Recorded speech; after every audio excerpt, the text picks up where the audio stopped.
Bonjour frères et sœurs en Christ, que Dieu nous bénisse abondamment et puissamment au nom de Jésus-Christ. Merci pour la patience. Le changement à l'heure d'hiver, à l'heure d'été nous pose toujours des problèmes. Et pour ceux qui ne le savent pas, nous sommes passés, enfin, vous qui êtes en Europe, vous êtes passés à l'heure d'été. Vous avez une heure de moins de sommeil et il fallait qu'on ajuste avec les frères et sœurs d'Afrique. Euh, c'est pas tout le monde qui a reçu le message et je voulais m'assurer que tout le monde suivra l'enseignement depuis le début. Et voilà, donc merci pour la patience. Et pour ceux qui ne savent pas, quand vous vous connectez dimanche, même si on n'a pas recommencé, mettez-vous dans la prière, priez intérieurement, prions les uns pour les autres, même quand on n'a pas recommencé, en gardant le silence, bien entendu. Si vous savez que vous, s'il n'y a pas le silence à votre niveau, euh, mettez, bloquez votre micro, bien connectez-vous quand l'enseignement va commencer. Donc, je vous salue, vous qui êtes connectés sur Telegram. Merci pour votre patience. Et vous qui nous suivez par Facebook, comme je disais à ceux qui sont sur Zoom, nous sommes passés, en fait, ceux qui sont en France, en Europe, sont passés à l'heure d'été. Donc, nous, aux États-Unis, il fallait qu'on s'ajuste aussi, ainsi que ceux qui sont au Canada, parce qu'il y a une semaine, nous du Texas, on commençait à 11 heures, ceux du Canada ou de New York ou de Floride commençaient à 12 heures. Donc, on a ajusté. Ça pose toujours des problèmes. Donc, mes frères, je vous remercie pour votre patience et nous allons commencer donc par un mot de prière. Nous rendons grâce à Dieu pour ces moments que Dieu rend disponibles afin que nous puissions partager sa parole. Jacques Oueto, débloque ton micro et commence par un mot de prière, s'il te plaît.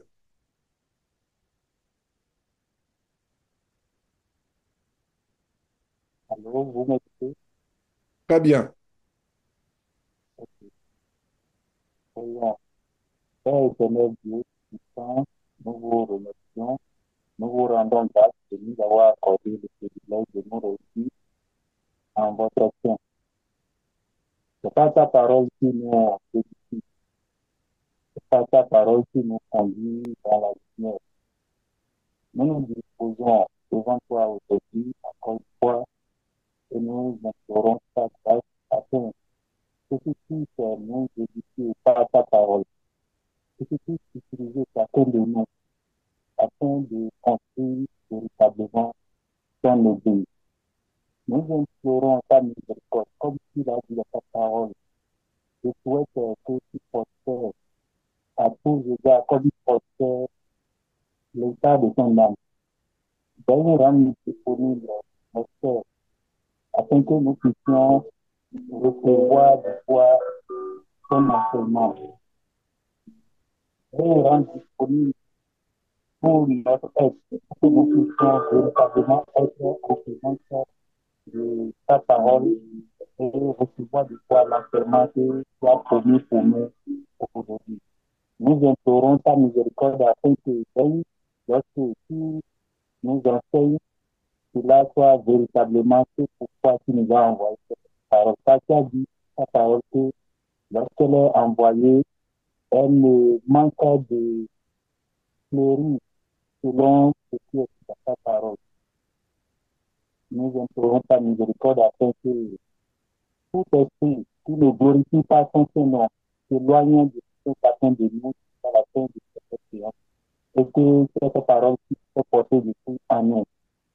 Père, nous implorons aussi ta miséricorde afin que tout esprit mauvais que nous sommes associés, auquel nous sommes associés sans le savoir, qui fait disparaître de nous lorsque cette eau vive déversera, sera déversée en nous.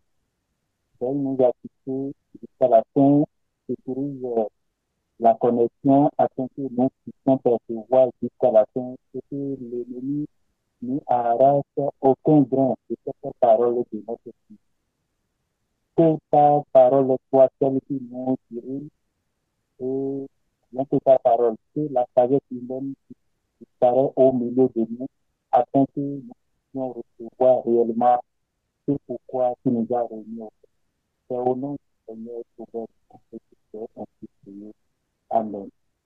Amen, amen. Voilà, mes frères, nous pouvons donc commencer par la grâce de Dieu. Poursuivons avec Jérémie, Jérémie chapitre 9. Jérémie chapitre 9. Le Seigneur Dieu nous a secoué au travers de sa parole dimanche passé avec le chapitre 8. Et nous poursuivons avec le chapitre 9 aujourd'hui selon les révélations que nous aurons. Cette parole de Dieu, comme je le disais dans une petite vidéo que j'ai publiée dans la semaine, Dieu a magnifié sa parole au-dessus de sa renommée. La parole de Dieu est tellement importante. La parole de Dieu, c'est Dieu. La parole de Dieu, c'est aussi la manifestation de son Fils selon Apocalypse chapitre 19, verset 13. Cette parole de Dieu est vie.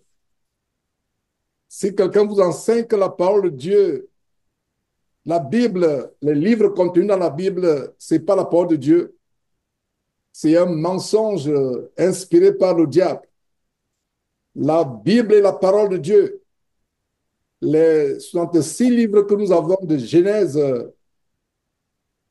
chapitre 1, verset 1, Apocalypse, chapitre 22, verset 21, c'est la parole de Dieu, c'est la parole de Dieu.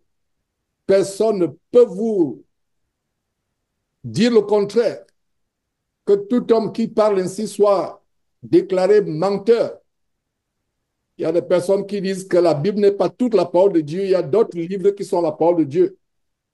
Et ils vont vous citer des livres tels que Maccabée, d'autres livres, des livres inspirés par Satan, le livre d'Enoch, et pire encore, l'évangile de Marie de Magdeleine, l'évangile de Jérôme, incroyable, mes frères et sœurs.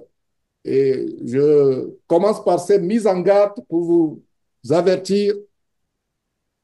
Limitons-nous à la parole de Dieu telle que nous avons de Genèse chapitre 1, verset 1, Apocalypse chapitre 22, verset 21, 66 livres.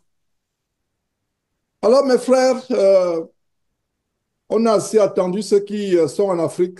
Ils pourront s'ajuster petit à petit. Nous allons commencer donc au verset 1, par la grâce de Dieu. Jérémie chapitre 9, verset 1. Oh! Le prophète Jérémie commence par une exclamation. Oh! Ouais, c'est un homme de Dieu qui se lamentait exactement comme Lot en Sodome et Gomorrhe, qui se lamentait, qui tourmentait son âme à cause des abominations venant de ses contemporains et pire encore venant de soi-disant hommes de Dieu. Il tourmentait son âme, il était dans l'affliction. C'est pour cela que le livre qui suit, Jérémie, s'intitule Lamentation de Jérémie. Lamentation, c'est pleurer, c'est gémir, c'est se morfondre, c'est manifester le remords, c'est être tourmenté dans son intelligence. Oh, s'exclame-t-il, si ma tête était remplie d'eau, si mes yeux étaient une source de larmes. Certaines personnes appellent Jérémie le prophète pleureur à cause justement du livre de Lamentation. C'est quelqu'un qui avait un grand amour pour Dieu et pour sa parole. Ma prière, c'est que dans cette génération, il y ait des personnes qui ont le même amour et même infiniment au-delà de celui de Jérémie par rapport à la parole de Dieu.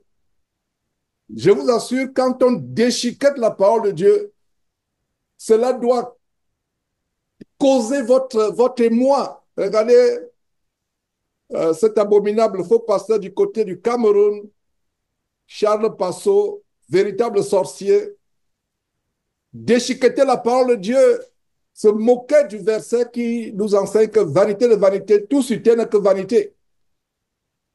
Peu importe ce que nous pouvons avoir, posséder, accomplir sur cette terre, tout cela est passager. Nous ne devons pas idolâtrer, nous attacher à ces choses comme si ces choses étaient nos dieux. Avec ces choses ou sans ces choses, notre foi en Jésus-Christ ne change pas. Ne change pas. Et pourquoi je parle de cette vidéo? Au bas des commentaires, surtout venant de vous qui suivez, vous les Facebookers actuellement, vous sur Facebook, vous avez, du moins certains parmi vous, fait les commentaires, mais où a-t-il insulté Dieu? Mais on ne comprend pas. Mais il a tout simplement expliqué pourquoi certaines personnes ne doivent pas dire vanité de vanité. Mes frères et sœurs, la parole de Dieu n'est pas pour les riches et pour les pauvres. Il dit, les pauvres ne doivent pas dire ce verset, vanité de vanité. C'est ceux qui sont devenus riches qui doivent dire. Et les gens disent, mais on ne voit pas comment il est insulté. Mais tu exagères, tu en fais trop. Hein? Mes frères et sœurs, c'est parce qu'ils ne peuvent pas comprendre. Regardez, j'aimerais qu'on arrive au point où, quand la parole de Dieu est tordue, un tout petit peu, cela doit vous choquer. Cela doit vous scandaliser. Parce que la parole de Dieu, c'est Dieu. Si vous n'avez pas compris ça, je vous plains. Si vous n'avez pas compris cela, vraiment, vous me faites de la peine. La parole de Dieu, c'est Dieu. La parole de Dieu, c'est Dieu. Que personne ne vous dise le contraire. Quelqu'un qui déchiquette la parole de Dieu, déchiquette l'intégrité de la parole de Dieu. Quand je suis comme ces faux pasteurs, déchiquette la parole de Dieu, comme si l'abomination d'escroquer, de voler, de dépouiller le peuple avec le nom de Dieu ne suffisait pas. Il faut ajouter abomination sur abomination, celle de s'attaquer directement à l'intégrité de Dieu, à l'intégrité de la parole de Dieu, à la souveraineté de Dieu. S'attaquer, déchiqueter la parole. Et regardez comment Jérémie commence donc au verset 1.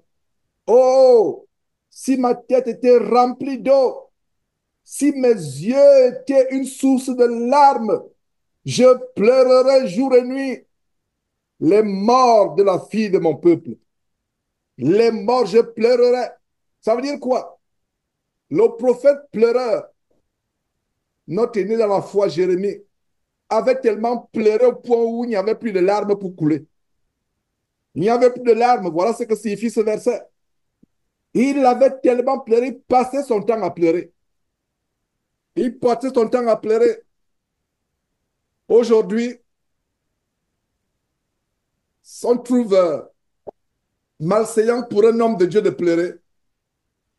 Même pour un homme de pleurer, on trouve non, c'est pas bien de pleurer, etc. Sommes-nous plus grands que le Seigneur Jésus? Qu'est-ce qui pleura le jour où il ressuscita Lazare avant de le ressusciter?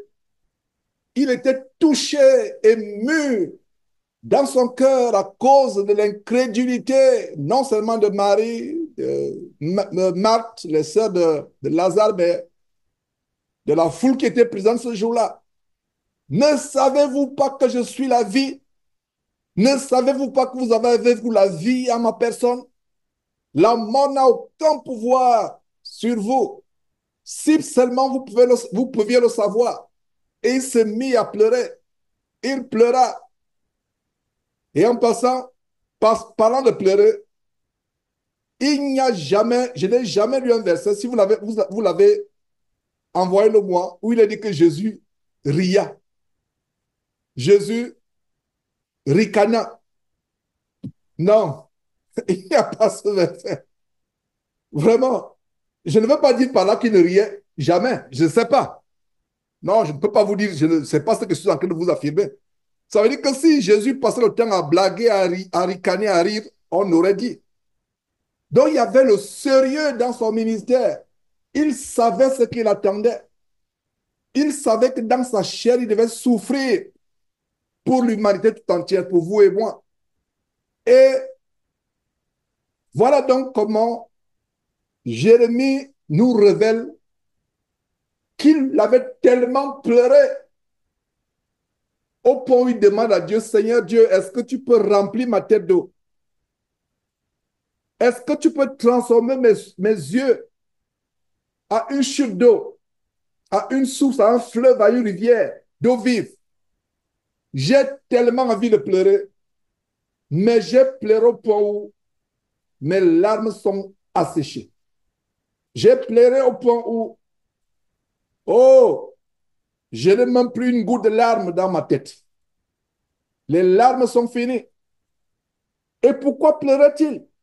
Le verset continue en disant, je pleurerais si j'avais les yeux comme une source de larmes, si ma tête était remplie d'eau. La fin du verset dit, je pleurerais. Pour qui? Pour les morts de la fille de mon peuple. Les morts. Au temps de Jérémie, c'était les morts physiques. Mais à notre temps, c'est les morts spirituelles. Quand vous voyez les gens qui se dirigent en enfer jour après jour, seconde après seconde, et pire encore, ce sont ces soi-disant églises qui ne sont que des camps de concentration qui mènent en enfer, qui les entraînent en enfer, qui les entraînent dans la mort. Tu ne peux pas être dans la joie, tu ne peux pas être content, tu ne peux que pleurer. Il pleurait. Verset 2, oh, si j'avais au désert, donc c'est des souhaits. Il souhaite. J'ai tellement pleuré, dit Jérémie, que vraiment, oh là là, les abominations que je dénonce, que je vois, les choses terribles, le nom de Dieu qui n'est plus honoré, la crainte de Dieu qui a fui la terre, tout est devenu normal dans le corps de Christ. Et le prophète dit quoi? Oh là là, si je pouvais avoir assez d'eau dans ma tête pour couler les larmes. Quelle belle image. L'exclamation ne s'arrête pas au verset 1.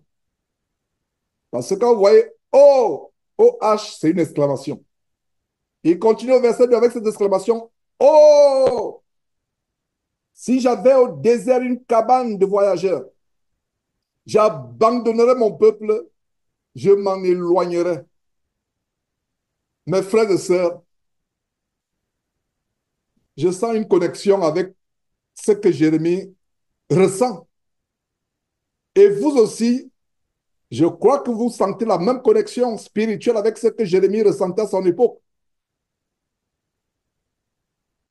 Mais où pouvons-nous fuir sur cette terre? Mes frères et sœurs, si vous allez dans le désert Sahara, le désert, je ne sais pas quel désert, vous serez seul. Nous ne devons pas fuir la société, nous devons prêcher la parole de Dieu à ceux qui nous environnent par notre comportement, par la bonté que nous dégageons. Nous devons prêcher la parole de Dieu. Alors, regardez Jérémie qui, non seulement il souhaite avoir la terre remplie d'eau, il souhaite que ses yeux deviennent une chute, une source intarissable d'eau, mais il veut fuir. Oh, si j'avais une cabane de voyageurs, donc s'il avait, comme on dit, un pied à terre, une cabane quelque part, dans le désert, une cabane de voyageurs, j'abandonnerais mon peuple et je m'en éloignerais.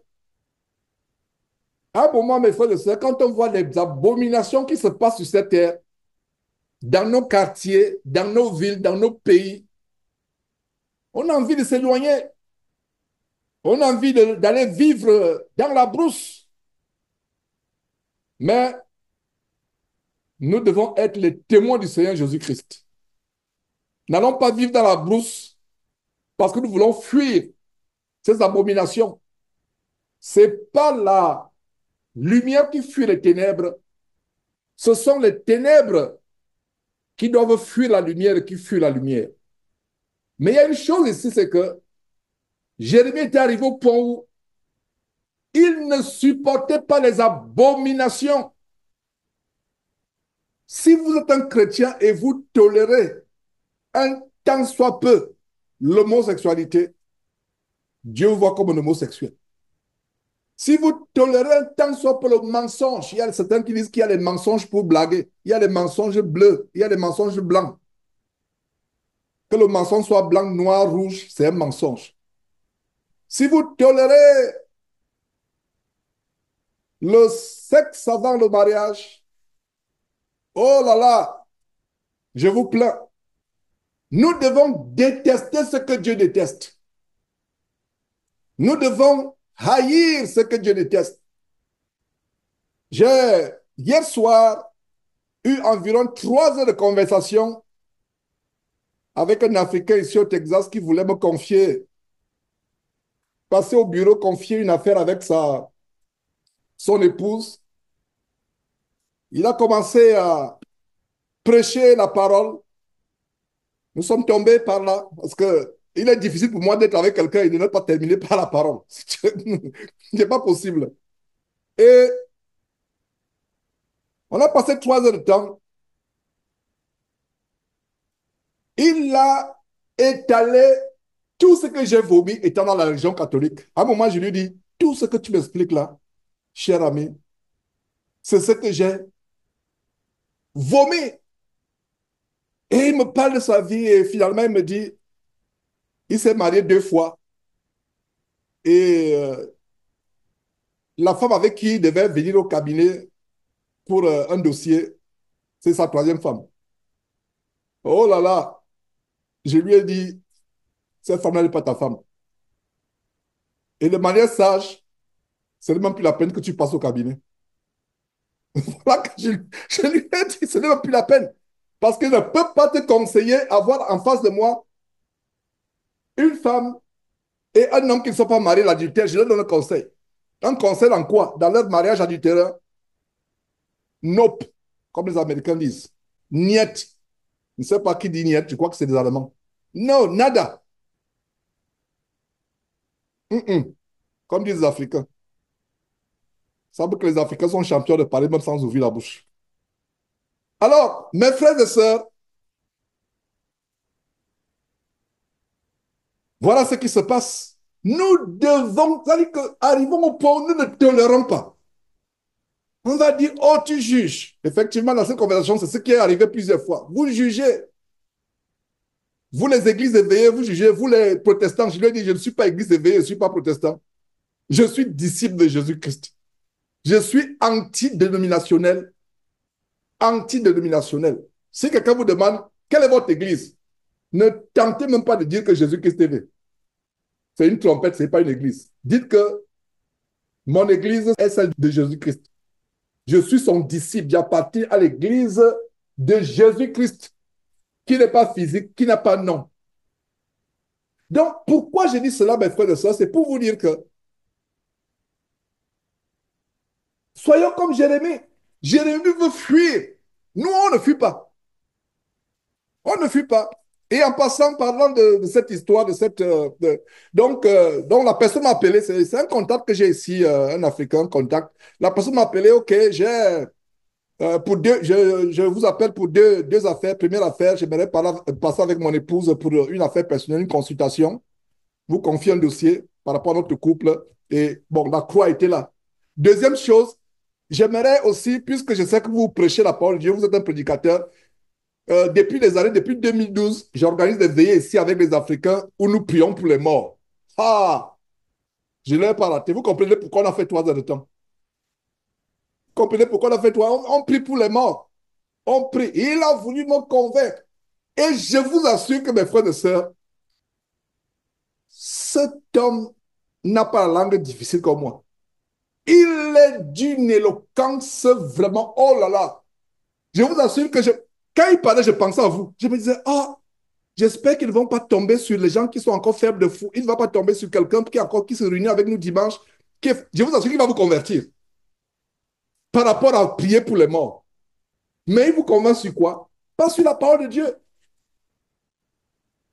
Donc, il y a une veillée, allons prier pour les morts. Non, j'étais choqué. Je lui ai dit, non, je ne viendrai pas.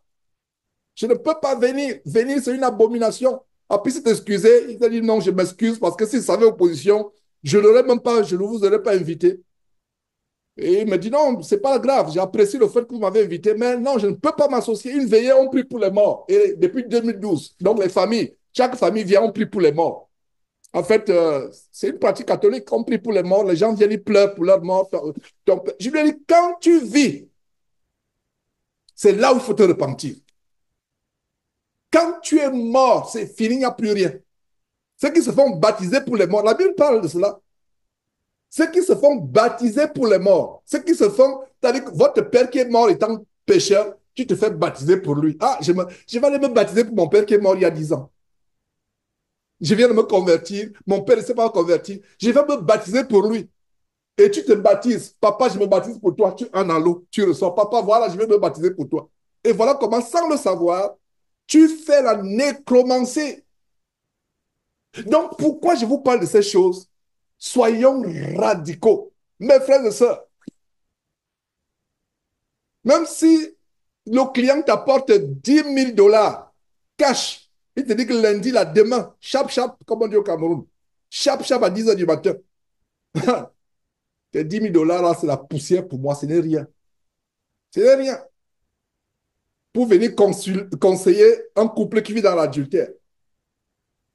Non, ce n'est pas le mariage. Et je lui ai dit, repens-toi, va vers ta première épouse. Non, elle m'a trompé, elle m'a fait ceci, elle m'a... J'ai dit non.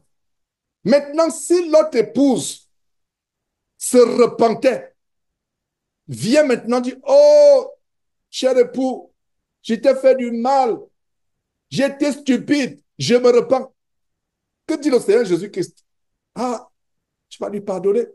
Maintenant, si elle revient et elle trouve que vous êtes déjà avec quelqu'un, vous comprenez pourquoi, quand vous avez divorcé, ne pensez plus à vous remarier. Il peut arriver que la personne qui a divorcé soit changée. Et l'époux de l'Église, Christ, nous pardonne toutes sortes d'abominations. Ça veut dire que même si ton épouse ou ton époux, selon que tu es homme ou femme, a commis n'importe quelle abomination, elle est sanctifiée, elle est purifiée si elle s'est convertie. Elle est une nouvelle créature, prends-la dans ta maison. Même si elle a fait les plus abominables abominations que je ne peux même pas nommer ici pour ne pas scandaliser les enfants. Ramène-la. Elle est purifiée, elle est une nouvelle créature. Oublie. Parce que bien de fois, notre cœur, nous les hommes, est tellement dur. Si nous étions à la place de Dieu, aucun de nous n'irait au ciel. D'abord, nous serons, si quelqu'un parmi nous était à la place de Dieu, nous ne serions même plus là. Nous serons morts depuis longtemps. C'est-à-dire que ce Dieu, entre guillemets, nous aurait châtié. Le vrai Dieu est patient. Donc, ça veut dire que, j'ouvre des parenthèses comme celle-là. Si vous, si vous divorcez, vous savez pourquoi Dieu interdit le remariage? Il y a plusieurs raisons. La première raison, c'est que Dieu voit votre remariage comme étant l'adultère. Il y a une autre raison, c'est que cette personne qui est partie peut se repentir et revenir. En revenant, tu es marié 3 fois, 4 fois, 5 fois déjà. Non, elle revient. Oh, cher époux, j'étais stupide, j'étais possédé, je t'ai fait du mal. Elle se met à genoux. Elle pleure, elle crie, elle dit non, je me suis converti, j'ai rencontré le Christ que tu me prêchais, que je ne voulais pas que tu t'écoutais maintenant. Vraiment, je ne veux même pas que tu me reprennes comme épouse, mais pardonne-moi. Tu vas pardonner. Mais n'oublie pas aussi que elle est toujours ton épouse. Il est toujours ton époux. Ouais. Donc, si vous avez divorcé, vous vous êtes remarié, c'est un, c'est un scandale. Et je suis prêt à mettre mon gagne-pain en jeu. Parce que ce monsieur peut me reporter, dire que, au niveau du barreau, dire qu'il y a quelqu'un là-bas à qui je voulais confier un avocat, à qui je voulais confier un dossier, il a refusé parce que je suis divorcé. Ça va me créer des problèmes. Mais ça ne me dit rien. C'est Dieu qui donne, c'est Dieu qui reprend, c'est Dieu qui bénit. C'est-à-dire que vraiment, soyez, mes frères, c'est à ce radicalisme-là que nous devons aller. Il y a des gens, peut-être des chefs d'entreprise parmi nous, même pas parmi nous, ils sont prêts à se compromettre pour avoir des contrats. Ils sont prêts à se compromettre, ils sont prêts à... Non, on ne se compromet pas. Un homosexuel vient comme cela, on veut vous voir, oh là là, je vais dire non. Votre relation est contre mes convictions religieuses. Allez vous plaindre au barreau, allez faire ici. Ce n'est pas mon problème. C'est contre mes convictions.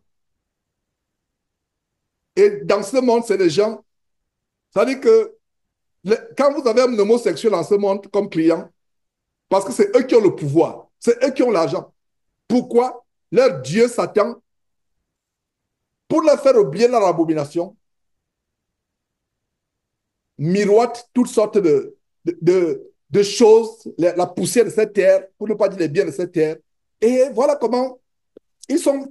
Nous devons être intègres. Nous devons être radicaux. Regardez comment le prophète Jérémie est sur le point de fuir. Aujourd'hui, on ne fuit pas. L'abomination est même dans nos églises dimanche. Pour ne pas dire leurs églises. J'ajouterai épicerie. Mais le prophète Jérémie veut fuir. Il dit, oh, si j'avais une cabane. Il n'avait même pas de cabane. Si j'avais, il est sérieux. Si j'avais au désert une cabane de voyageurs, une cabane. Il n'avait pas de cabane. S'il allait au désert, il devait être exposé aux intempéries, à la chaleur, au froid, etc. Il n'avait même pas de cabane au désert. Il dit, il ne dit même pas si j'ai une maison. Une cabane, ça veut dire que les planches rafistolées, etc., clouées à gauche, à droite, à travers. Une cabane. Il ferait quoi? J'abandonnerai mon peuple. Aujourd'hui, les abominations se passent dans les églises. Personne n'abandonne. Personne ne sort. Oh, c'est OK. Oh là là. Oh là là. J'ai parlé avec la femme d'un faux pasteur ivoirien hier. C'était hier, oui, hier.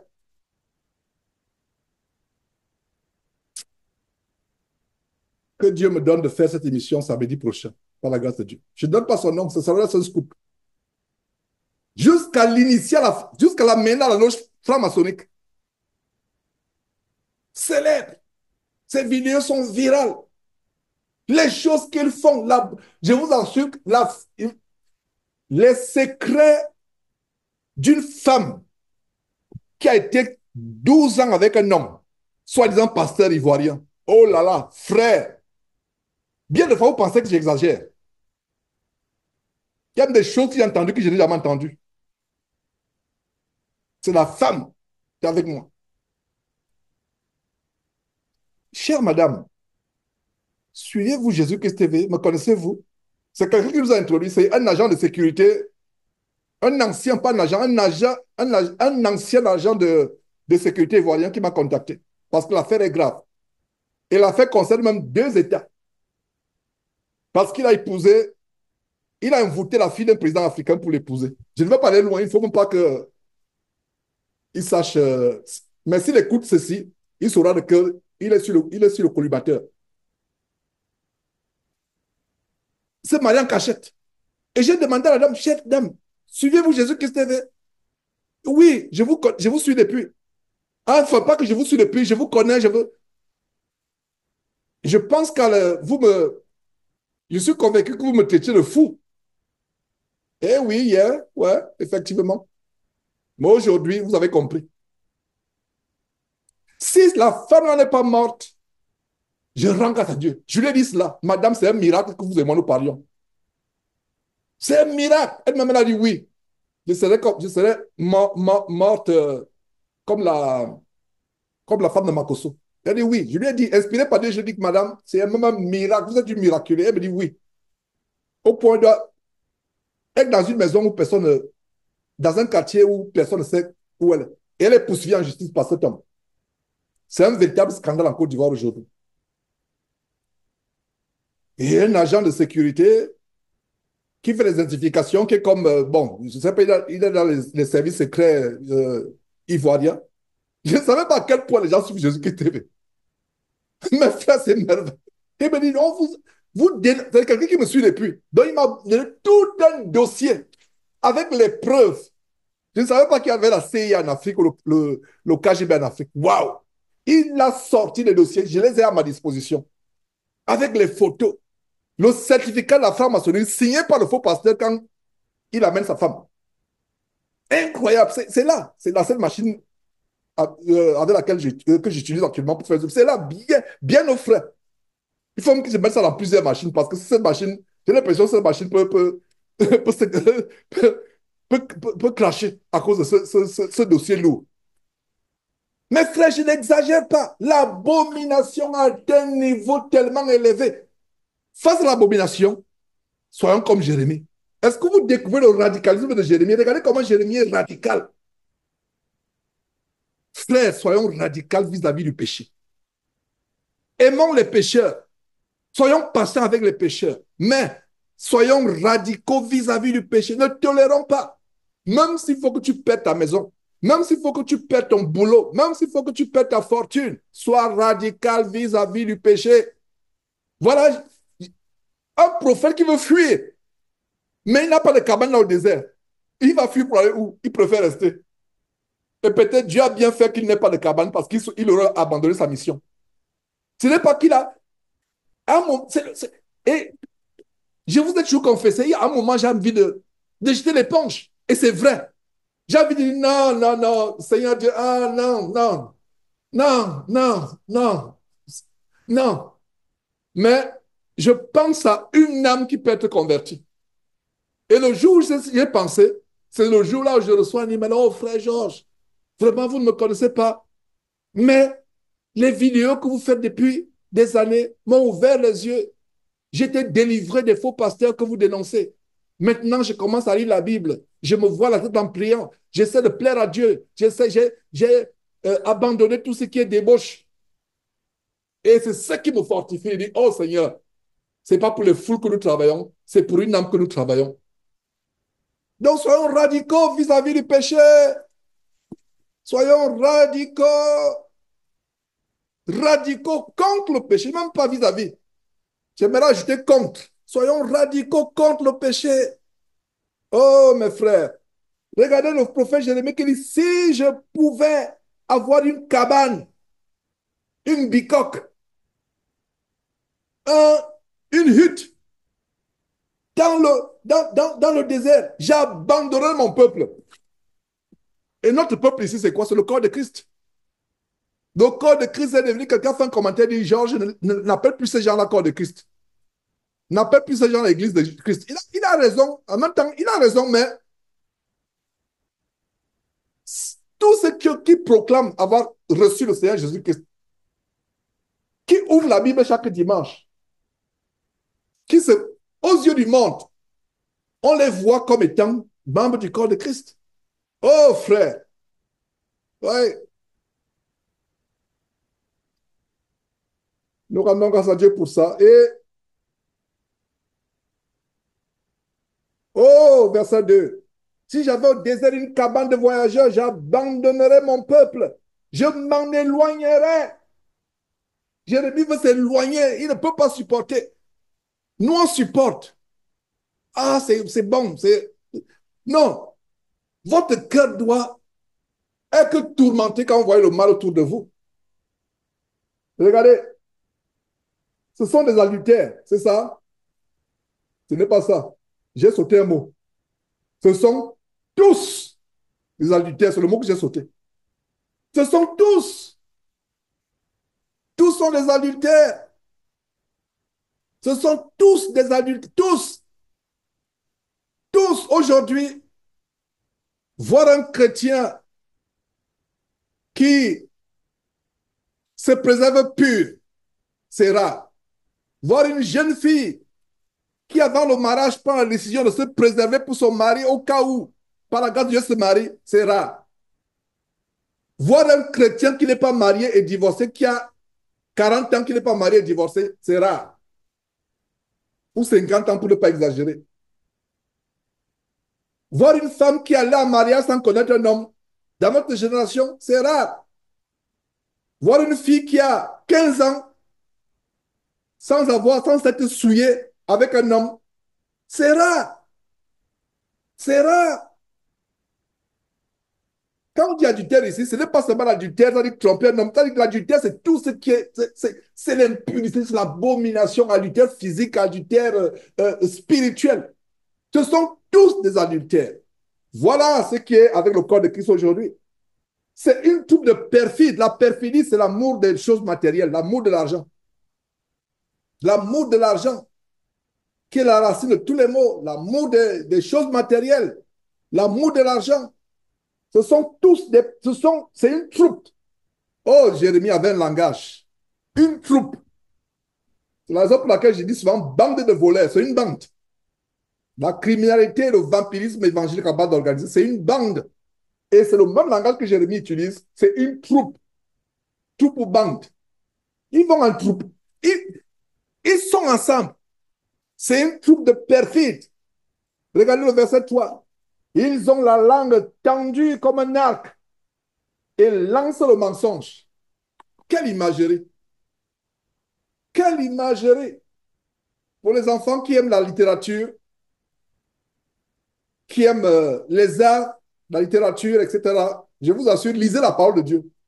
La parole de Dieu, il n'y a pas plus imagé que la parole de Dieu. Quand je lisais les Voltaire, je lisais La Fontaine, je lisais tous ces grands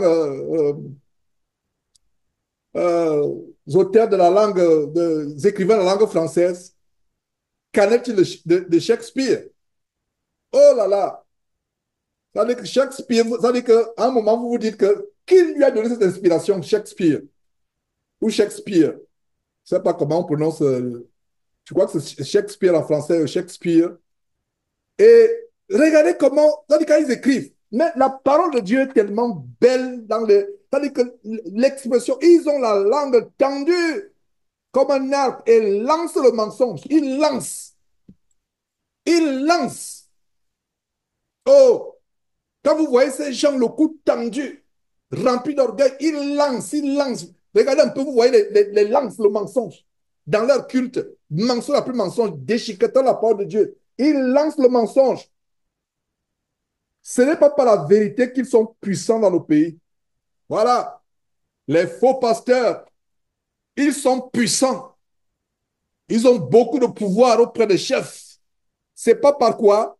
Ce n'est pas par la vérité qu'ils sont puissants dans le pays. Car ils vont de méchanceté en méchanceté. Ils ne connaissent pas l'Éternel. Ils ne me connaissent pas, dit l'Éternel. Dieu lui-même dit quoi? Ils ne me connaissent pas. Pourtant, Jérémie expose les faux prophètes et les faux pasteurs de son temps. Il dit que ce n'est pas par la vérité qu'ils sont puissants. C'est par la vérité de la parole de Dieu que nous devons proclamer la puissance de Dieu. Ne pas rechercher nous-mêmes à être puissants, mais rechercher à faire éclater la puissance du Seigneur Jésus-Christ dans cette génération avec la vérité de la parole. Mais eux, ils veulent être puissants eux-mêmes. Et ce n'est même pas par la vérité qu'ils sont puissants. Ils sont puissants par quoi? Par le mensonge. Ce n'est pas par la vérité qu'ils sont puissants dans le pays, car ils vont de méchanceté en méchanceté et ils ne me connaissent pas, dit l'Éternel. Verset 4. Que chacun se tienne en garde contre son ami et qu'on ne se fie à aucun de ses frères. Faisons attention. La Bible dit celui qui a beaucoup d'amis là pour son malheur, même dans le corps de Christ. Je vous ai toujours dit, mes frères et sœurs, dans le corps de Christ, il n'y a pas, nous ne sommes pas là pour l'amitié. Ah, je suis plus ami à tel, je suis plus ami à... Il y a le copinage, il y a la familiarité qui s'installe. Non. Nous ne venons pas là pour les amitiés, je vais dire plutôt pour le copinage. J'ai vu des personnes tellement pieuses au départ, mais qui ont été détournées par les faux amis et par les faux frères. Regardez le verset 4. Que chacun se tienne en garde contre son ami et qu'on ne se fie à aucun de ses frères, car tout frère cherche à tromper et tout ami répand les calomnies. Je vous assure qu'il n'y a pas... Quelle belle peinture de l'église de Christ. que le livre de Jérémie. Jérémie, c'est une belle paix. C'est ce qui se passe, des rapports avec les frères et sœurs. Les calomnies, les commérages. On se poignarde dans le dos. Vous confiez votre secret à un frère, à une sœur. Vous êtes surpris qu'une semaine après, une autre sœur est au courant. Un autre frère est au courant. Si le frère ou la sœur t'a confié son secret, il n'en a pas parlé publiquement en assemblée. Mon frère, ma sœur, c'est parce que le frère ou la sœur en Christ veut que tu gardes ce secret pour toi. Sinon, il aurait dit en assemblée, oh frère, me voici de l'assemblée de Chénéviève sur Marne. Ah, vraiment, je me lève au milieu de vous avec l'autorisation de notre berger. Voilà ce que j'ai à déclarer. Là, c'est public. Mais la personne vient chez toi à la maison et dit, ah, ma sœur, vraiment, je vais te dire je vais te confesser quelque chose. Même ton épouse ne doit pas être au courant. Même ton époux ne doit pas être au courant. Pourtant, vous formez une même chair. Il y a des choses que ne dirait pas mon épouse. Il y a des choses qu'elle ne me dirait pas. D'ailleurs, elle a instruction de ne pas me dire des confidences que les sœurs lui donnent. Surtout les, les, qui concernent les sœurs dans leur intimité. Elle a instruction, elle ne peut pas me le dire. Maintenant, si elle me dit ce que la sœur a dit, s'il te plaît, sœur, porte ce sujet au frère Georges parce que c'est un sujet de préoccupation. Là, d'accord. Des calomniateurs, dit la parole de Dieu. Il reprend les calomnies. Car tout frère cherche à tromper. Regardez, les frères. Ah, mes frères et sœurs.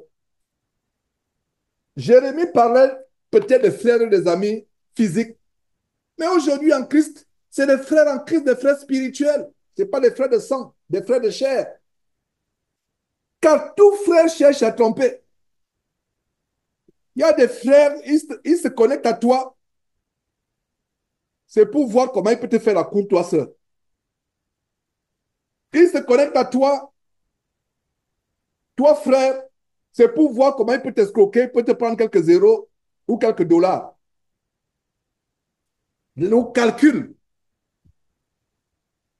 le matérialisme, la convoitise, la perfidie. Ah, vraiment, je veux me joindre à votre groupe. Vraiment, je vois ces enseignements. Mais la personne vient parce que la personne a appris qu'il y a la libéralité, la charité parmi nous. Non, ce n'est pas un homme que vous voulez tromper. Vous vous trompez vous-même. Parce que même Dieu, vous ne pouvez pas tromper Dieu. C'est vous-même, vous vous trompez vous-même. Donc, regardez à quoi nous sommes arrivés. Aujourd'hui, c'est plus difficile de faire même des affaires avec des frères, d'avoir un fonds de commerce, d'avoir un projet qui peut remporter de l'argent avec des frères. Il y a un frère du Canada, je ne sais pas si c'était avec un soi-disant chrétien qu'il a fait des affaires en Afrique. Ça m'a fendu le cœur. J'ai envoyé telle somme, 5 000 ou 10 000, peu importe la somme. Voilà, la personne a détourné la somme. Beaucoup de gens aujourd'hui, ils utilisent le nom de Christ pour, ils te jurent, ils te disent, oh frère, je suis un chrétien. Fais-moi confiance. Quelqu'un qui craint Dieu ne va pas te dire, fais-moi confiance. Ouais. Tout frère, car tout frère cherche à tromper. Tous. Regarde à quel niveau nous sommes arrivés. Verset 4. Que chacun se tienne en garde contre son ami. Faisons attention à l'histoire de copinage dans le corps de Christ. Copinage. On va de maison en maison, surtout vous les sœurs. Ah, je m'en vais passer le week-end chez telle sœur.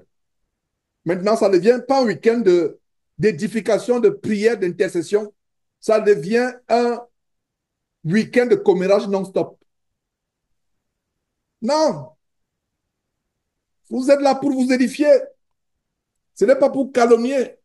Vous prenez tel frère, vous le lavez avec le savon de Marseille, vous le déposez. Vous prenez, vous continuez avec tel autre frère. Vous le déshabillez, vous le lavez, vous le déposez. Vous continuez avec votre sœur. Non. C'est pour vous édifier. Vous voyez, faites donc attention. Jérémie a tout, je vous assure. Le livre de Jérémie nous parle. C'est notre livre, comme toute la Bible. C'est un livre pour l'Église, comme tous les autres livres. Vous voyez, verset 5, ils se jouent les uns les autres. Ils ne disent pas la vérité. Dieu est en train d'exposer le manque de vérité qui est parmi les frères en Christ. Voilà un point que Dieu expose aujourd'hui. La Bible dit, parlons les uns les autres selon la vérité. Professons la vérité dans la charité. Voilà ce que Dieu nous recommande. Ne nous mentons pas les uns les autres. Soyons vrais les uns les autres. Soyons francs les uns les autres. Soyons véridiques. Même si ça fait mal dire la vérité. Vous ne savez pas comment c'était difficile de dire à ce client qui devait venir avec sa femme que non, c'est plus la peine. Vous n'êtes pas marié, vous n'êtes pas un vrai couple. Vous êtes un couple adultéreux. Mais je dis la vérité. Et on n'aime pas les gens qui aiment la vérité. Mais apprenez à dire, ne flattez pas. Ah, vraiment, tu sais, Dieu comprend, c'est vrai, c'est la Dieu dans l'adultère, mais ah, Dieu ne te comprend pas. Dieu ne t'a pas dit qu'il comprend la personne. Oh, tu sais, tu as quand même souffert, la personne t'a trompé, bon, tu t'es remarié, bon, enfin, essaie de prier. Tu commences à balbutier, à manger la bouche, comme on dit en Afrique. Parce que tu ne veux pas, tu ne veux pas dire la vérité. Et j'ai horreur des frères et sœurs qui ont peur de dire la vérité. La Bible dit, et c'est l'apôtre Paul qui déclarait aux Galates, quand il écrivait aux Galates, si je voulais plaire aux hommes, je ne suis plus serviteur de Christ. Vous les frères, pas les sœurs, vous les frères qui vous élevez, qui aspirez, pardon, je vais plutôt dire, vous les frères qui aspirez à avoir un ministère, l'un des traits d'un vaillant serviteur de Jésus-Christ, même si ce qu'il va dire va blesser, il nous dit quand même. Jésus-Christ blessait beaucoup de personnes. Allez lire les évangiles, Matthieu, Marc, Luc et Jean. Quand il parlait, les gens se grinçaient les dents au point où il avait la capacité de savoir ce que les gens disent dans leur cœur. Il avait la capacité. Arrivons à ce point-là. Ayons un franc-parler. Il y a les gens du monde qui ont un franc-parler. À combien plus faut raison? L'une des raisons pour laquelle on a un nouveau président, un ancien nouveau président. Cet homme-là, dans le monde entier, on le reconnaît comme quoi? On le reconnaît par quoi? Le franc-parler.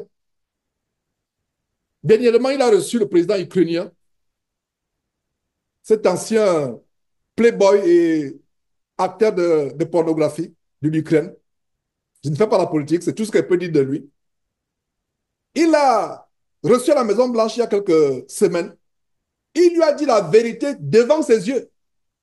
Et quand on regarde ça, on dit, mais nous, chrétiens, on veut tourner autour du pot. On ne peut pas regarder un frère en face, on dit, frère, tu es dans le péché, repens-toi. On ne peut pas dire au faux pasteur, repentez-vous, on a peur. Si un homme comme Donald Trump peut avoir un franc-parler, lui qui est du monde, et il a un franc-parler pourquoi? Pour les choses passagères, le pouvoir, la politique, la terre, c'est passager. Mais nous, regardez, honte à nous, je dois maintenant prendre l'exemple d'un homme comme celui-là pour nous amener à être courageux pour la vérité. Ce n'est pas lui que nous prenons comme exemple. Mais je dis ça à notre honte. Il y a les gens du monde, quand il parle, il n'a pas peur des gens. Devant ces grands-là, il leur dit la vérité. Frère, n'aie pas peur devant ces faux pasteurs, devant leur face, de leur dire la vérité. N'ayez pas peur. N'ayez pas peur. Soyez courageux, soyez vaillants. Que chacun se tienne. Voilà, on a lu le verset 4, verset 5. Ils se jouent les uns les autres. Regardez. Se jouent les uns les autres. Oh, Dieu m'a dit, sœur, que j'ai rêvé, sœur, que je suis. Dieu m'a dit que tu es ma femme, sœur. J'ai rêvé. C'est pour goûter la sœur. Et quand on l'a goûté, on la laisse tomber. Terrible. Voilà, il se joue. Le faux pasteur que je vais dénoncer, dont je vous ai parlé dont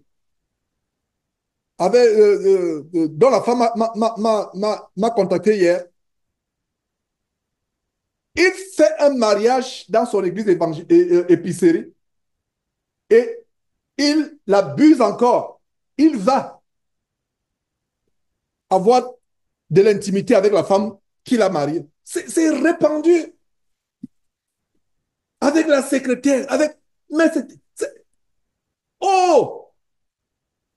Cet homme était devenu un distributeur de sida. Distributeur de sida. Le HIV. Le distributeur de sida. Un soi-disant homme de Dieu. Il avait une machine à distribuer le sida. Oh! On trompe à gauche, à droite. Ils se jouent les uns les autres. Se jouer.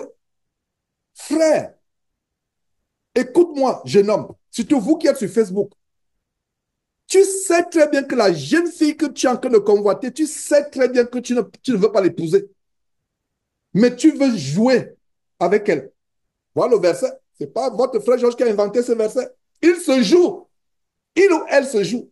Tu sais bien que cette jeune fille qui est encore innocente, qui n'a pas été souillée par un homme, tu sais très bien que tu ne vas pas l'épouser, mais tu fais semblant. Tu la madoues et dès que tu as goûté, pour ne pas dire tu l'as souillée, tu te retires. C'est plein dans les églises. C'est plein dans les églises. Que ce soit les questions d'argent, les escroqueries, les malversations en termes d'argent, on se joue les uns les autres. Ce n'est pas le cas. Ce n'est pas le cas. Et je rappelle ces choses dimanche après dimanche pour attiser notre piété, pour que notre piété soit croissante. Ils se jouent les uns les autres et ne disent pas la vérité. Ils exercent la langue pour mentir.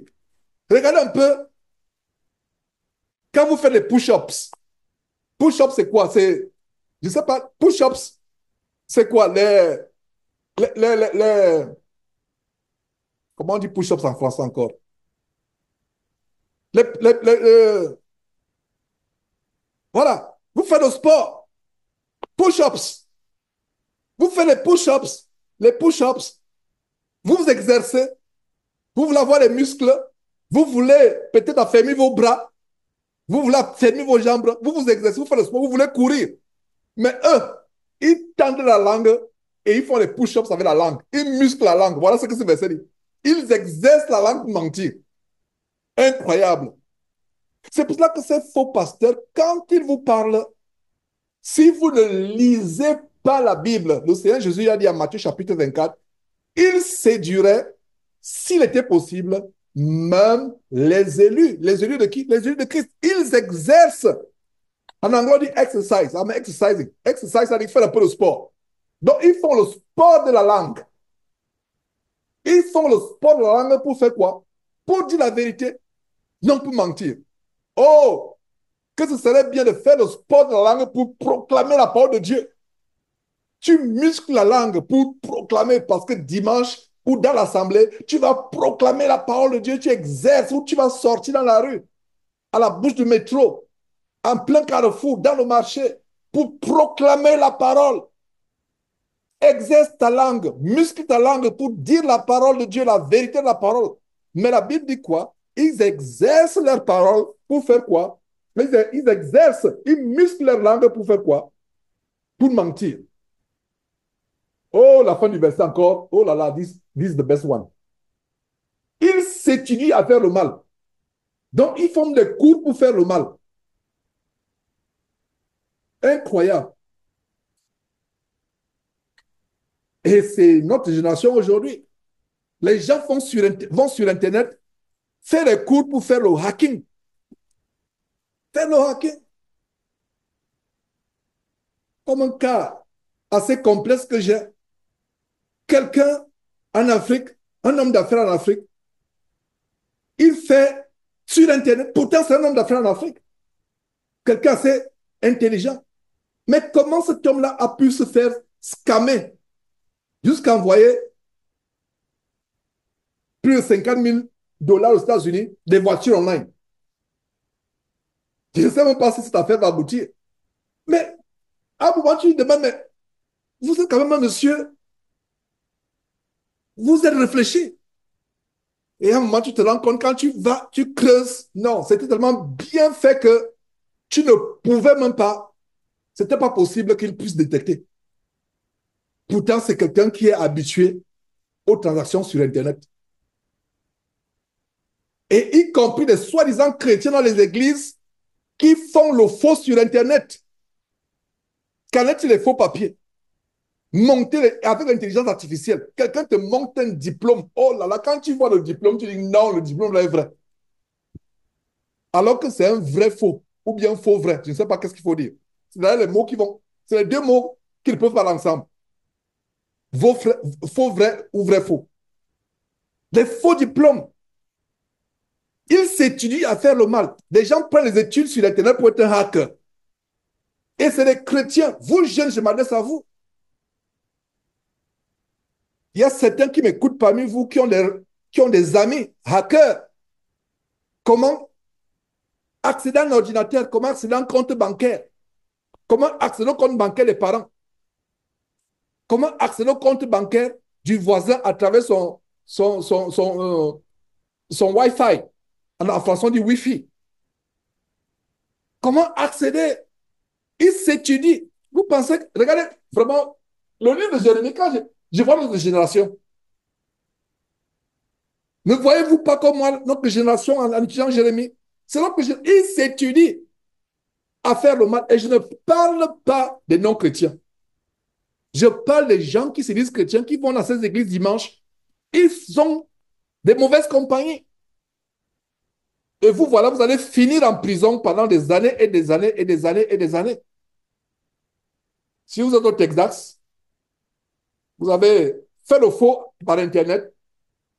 Oh là là, le juge va vous donner au moins 30 ans.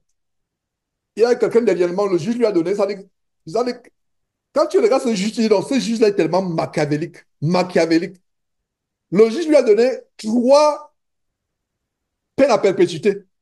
Comment tu peux donner 3 peines à perpétuité à quelqu'un? Une peine à perpétuité, c'est que ça, perpétuité, ça veut dire prison à vie. Donc, il lui a donné 3 prisons à vie. C'est tout simplement quoi? Pour briser le moral. Et tu vois ce jeune homme, noir américain, quand tu le vois dans la salle d'audience, il est là, il est fier, il joue les caïds, les costauds. Mais quand les 3 sentences, le, le gars, le chef de gang, le gars costaud, le gars, il a commencé à aboyer comme une chienne. Même le juge ne pouvait pas s'empêcher de rire. Il est obligé de mettre la main pour rire. Où était le costaud, le caïd, avant, qui pouvait tirer sur tout le monde avec le pistolet à gauche, à droite, etc. Voilà. Donc, vous, jeunes gens, exerçons-nous à dire la vérité, à être dans la vérité. Verset, la fin du verset, il s'étudie à faire le mal. Étudions à faire le bien. Étudions à faire le bien. J'ouvre une parenthèse si vous n'avez pas compris pour les jeunes gens. Soyez avec ceux qui vous apportent, qui, qui vous encouragent à vivre, à faire le bien, à craindre Dieu. Revoyez vos relations, que ce soit sur Internet. Revoyez vos relations dans le quartier, jeunes gens, dans les universités, dans le collège, dans les entreprises. Sachez avec qui vous marchez. Voyez, verset 7. C'est pourquoi ainsi parle l'Éternel des armées.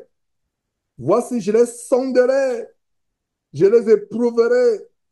Car comment agir à l'égard de la fille de mon peuple? Comment agir? Comment agir? Verset 8, leur langue est un trait meurtrier. Ils ne disent que des mensonges. C'est tout ce qui peut sortir de leur bouche. Il y a une expression qu'on dit, il ment comme il respire. C'est-à-dire que chaque respiration, c'est le mensonge. C'est ce que dit la parole de Dieu. Leur langue est un trait meurtrier. Est-ce que vous savez qu'on peut tuer quelqu'un par la langue? la calomnie, les commérages. Vous pouvez tuer quelqu'un par votre langue. Non seulement cela, ils ne disent que des mensonges. De la bouche, ils parlent de paix à leur prochain. Et au fond du cœur, ils lui disent des pièges. Quelle est la parole de paix dans le milieu chrétien aujourd'hui? Chaque fois, shalom. Quand quelqu'un commence par frère, oh frère, oh shalom, je vois un piège. Je ne sais pas pourquoi. Tu commences par shalom, termine par un autre mot. Termine par hakal dekomai. Termine, continue avec un autre mot. Termine, continue avec l'hébreu. Ne t'arrête pas, shalom. Shalom. Je dis souvent au frère, quand tu veux dire Yeshua, Amashai, pour impressionner, pour savoir que tu sais prononcer le nom original de Jésus dans la langue. Non, on n'a pas besoin de ça. Regardez ce verset. De la bouche, il parle de paix à leur prochain. Oh frère, genre shalom. Quand tu entends shalom là, je vous assure que sur 10 cas de shalom, il y a 9. Sur 10 cas, il y a peut-être un seul qui dit paix, qui dit shalom, sans savoir même ce que ça signifie. Mais je vous assure que sur 10 shalom que je reçois, il y a 9 pièges. Oh frère, shalom. Shalom, ça signifie soit bonjour, soit paix. J'ai horreur. Je ne suis pas en train de vous frustrer. Si tu veux continuer à dire shalom, dis shalom. Mais dis bonjour. Si c'est en anglais, dis hi. Si c'est en espagnol, l'espagnol de l'Amérique latine, dis hola. Yeah. Come on. Tu ne vas pas dire shalom, shalom, shalom. Je ne sais pas cette expression. Et c'est ça. Shalom signifie paix ou bonjour. Alors, de la bouche, ils parlent de paix à leur prochain, mais au fond du cœur, ils dressent des pièges. Ils dressent des pièges. Verset 9. Ne les châtierai-je pas pour ces choses-là, dit l'Éternel? Ne me vengerai-je pas d'une pareille nation? Oh là là. Voilà ce que Dieu dit. Et la vengeance de Dieu, la nation, le jugement de Dieu commence par la maison, sa maison. Je vais dire la maison de son fils, l'Église. Nos châtiments. Nos châtiments. Et il y a des choses qui vont se passer, mes frères et sœurs.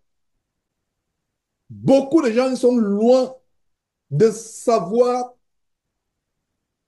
les événements cataclysmiques effroyables qui vont se passer lors du retour du Seigneur Jésus-Christ.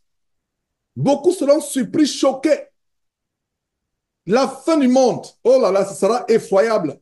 Rien à voir avec le tremblement de terre qu'on a eu, euh, le tremblement de terre qui a eu en Thaïlande.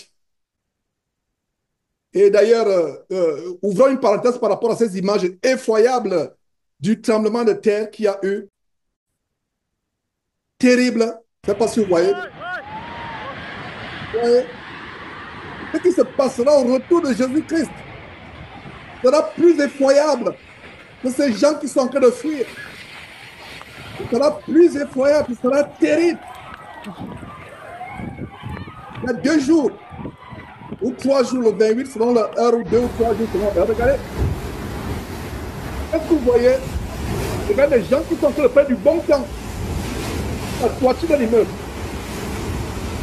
Faire du bon temps. On se passera comme au temps de Noé. It's happening. Voilà, happening. Oh my God, oh my God, oh my Voilà, God. oh my God. Et voilà, prenant du bon temps. Voilà comment la fin du monde va commencer. Les gens seront surpris.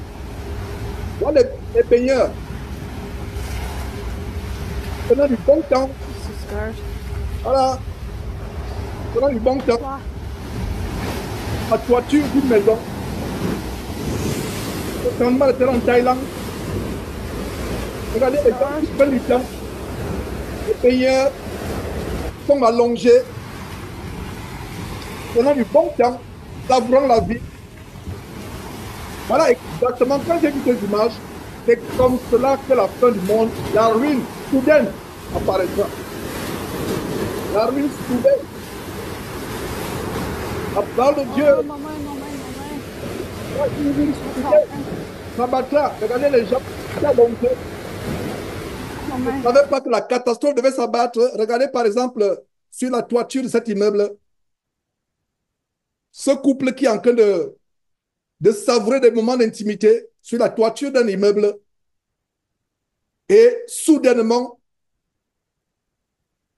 la catastrophe. Ce sera exactement le cas au retour du Seigneur Jésus-Christ. Soudainement. Soyons prêts. Regardez. Un restaurant au sommet d'un grand immeuble en Thaïlande. Et voilà, vous avez du bon temps. Et il y a eu environ 2000 morts. Les immeubles qui sont écroulés. Voilà, mes frères et sœurs. Est-ce qu'ils savaient que cela devait arriver? Dieu nous avertit. Voilà, l'eau qui coulait de la piscine au sommet de cet immeuble. Voilà l'eau qui est en train de couler. So I'm thinking. Ah, il dit, I'm thinking. Il faut bien penser. Mais il peut être tard. Voilà. Mes frères et sœurs, quelle ne doit pas être notre piété? Quand nous crions, comme le prophète Jérémie, comme le prophète Ésaïe, les gens pensent qu'on exagère. Voir les gens en Thaïlande. Et ça, c'est un avant-goût.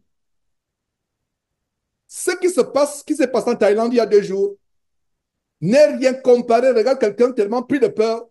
Je ne sais pas s'il a voulu sortir. Il est bloqué sur l'immeuble. Les immeubles qui s'écroulent, les immeubles en entier. Ce qui s'est passé n'a rien à voir avec le tremblement, avec les événements cataclysmiques qui vont se passer au retour du Seigneur Jésus-Christ. Faisons attention, mes frères et sœurs. Quelle ne doit pas être notre piété en regardant ces choses? Quelle ne doit pas être notre peur, notre crainte? Nous ne savons pas l'heure ou le temps, mais la ruine soudaine va s'abattre. Il y a des gens qui sont en train de crier. Ils étaient dans les restaurants. Ils avaient du bon temps. Et le cri de cet enfant me fend le cœur. Les petits enfants crient. Voilà les immeubles qui s'effondrent. Là, ce n'est qu'un avant-goût de ce qui va arriver quand le Seigneur Jésus-Christ reviendra. Ce n'est qu'un avant-goût. Nous devons nous repentir jour après jour. C'est exactement ce qui va se passer. Nous devons faire très très attention. La colère de Dieu va s'abattre sur cette génération. Mais vous savez quoi? Les élus, tous les élus seront emportés au ciel. Et là, ce n'est que la nature. Ce n'est que la nature qui est en train de se tâcher, la nature en colère. Qu'en est-il maintenant au retour du Seigneur Jésus-Christ? Qu'en est-il au retour du Seigneur Jésus-Christ? Nous devons faire attention. Ce n'est que la nature, la création de Dieu qui est en colère, qui gémit les douleurs de l'enfantement. Ce n'est que le début. Mes frères, ceci n'est rien comparé à ce qui va se passer. Ce n'est rien.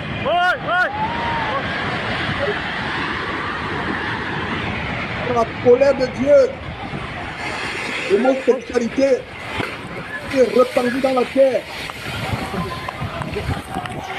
Les gens qui insultent Dieu, et c'est exactement. Gardez bien ces images à votre intelligence. Et que ce soit l'occasion pour vous de vous repentir. Que ce soit l'occasion de vous repentir. Gardez très bien ces images en tête. Ô peuple de Dieu, que ne vous dirais-je pas? J'ai voulu ouvrir cette parenthèse. Nous avons encore environ 2 minutes par rapport à cette parenthèse. Voilà ces gens qui s'amusaient. On vous a montré des photos, des fêtards, comme on dit, mordant la vie à belles dents. Dans du bon temps, la catastrophe soudainement s'est abattue. On fait très attention, frères et sœurs. On appelle à la repentance.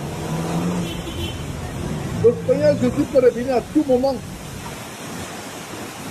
Il peut revenir à tout moment. Est-ce que tu es prêt? Toi qui me suis sur Facebook actuellement, est-ce que tu es prêt? Voilà des gens, des dizaines, des centaines de personnes qui sont enterrées dans les gravats. Voilà les cadavres qu'on est en train de sortir.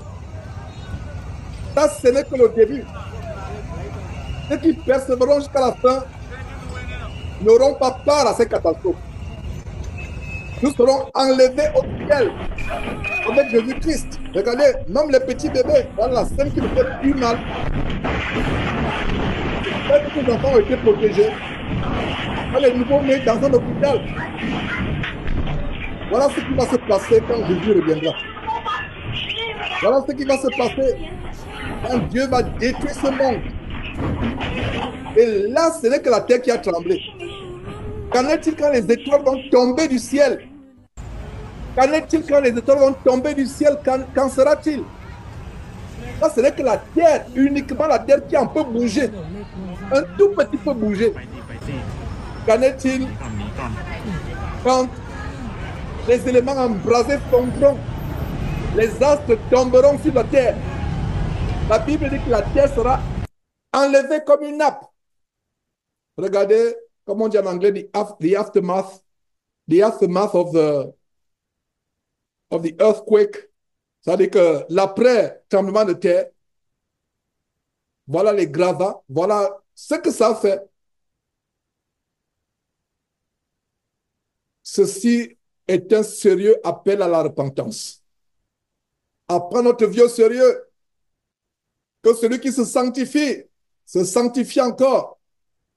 Que celui qui veut continuer à pécher, continue à pécher. Mes frères et sœurs, voilà des choses que nous montrons dans la nature. Ce n'est pas par... Les scientifiques, les sismologues, je ne sais pas si c'est la vraie expression, ils vont vous donner toutes sortes d'arguments, etc. Mais laissez-moi vous dire que aucune catastrophe ne survient sur Terre si elle ne vient pas de Dieu. Puisque c'est la terre de Dieu, c'est l'univers de Dieu, c'est la nature de Dieu. Rien n'arrive au hasard. Poursuivons avec la parole de Dieu. Jérémie chapitre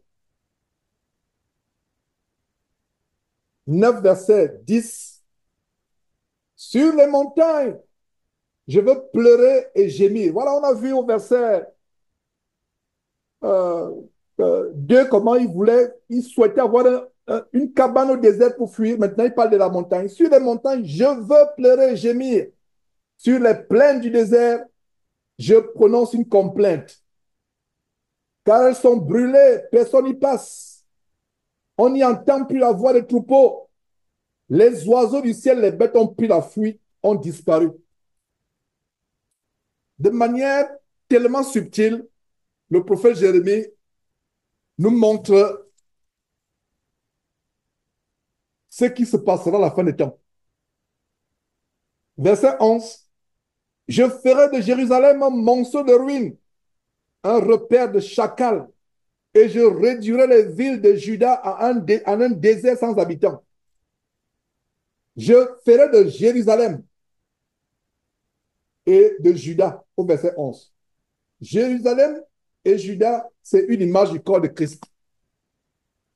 Ce n'est pas tous ceux qui font partie du corps de Christ qui feront partie de l'enlèvement.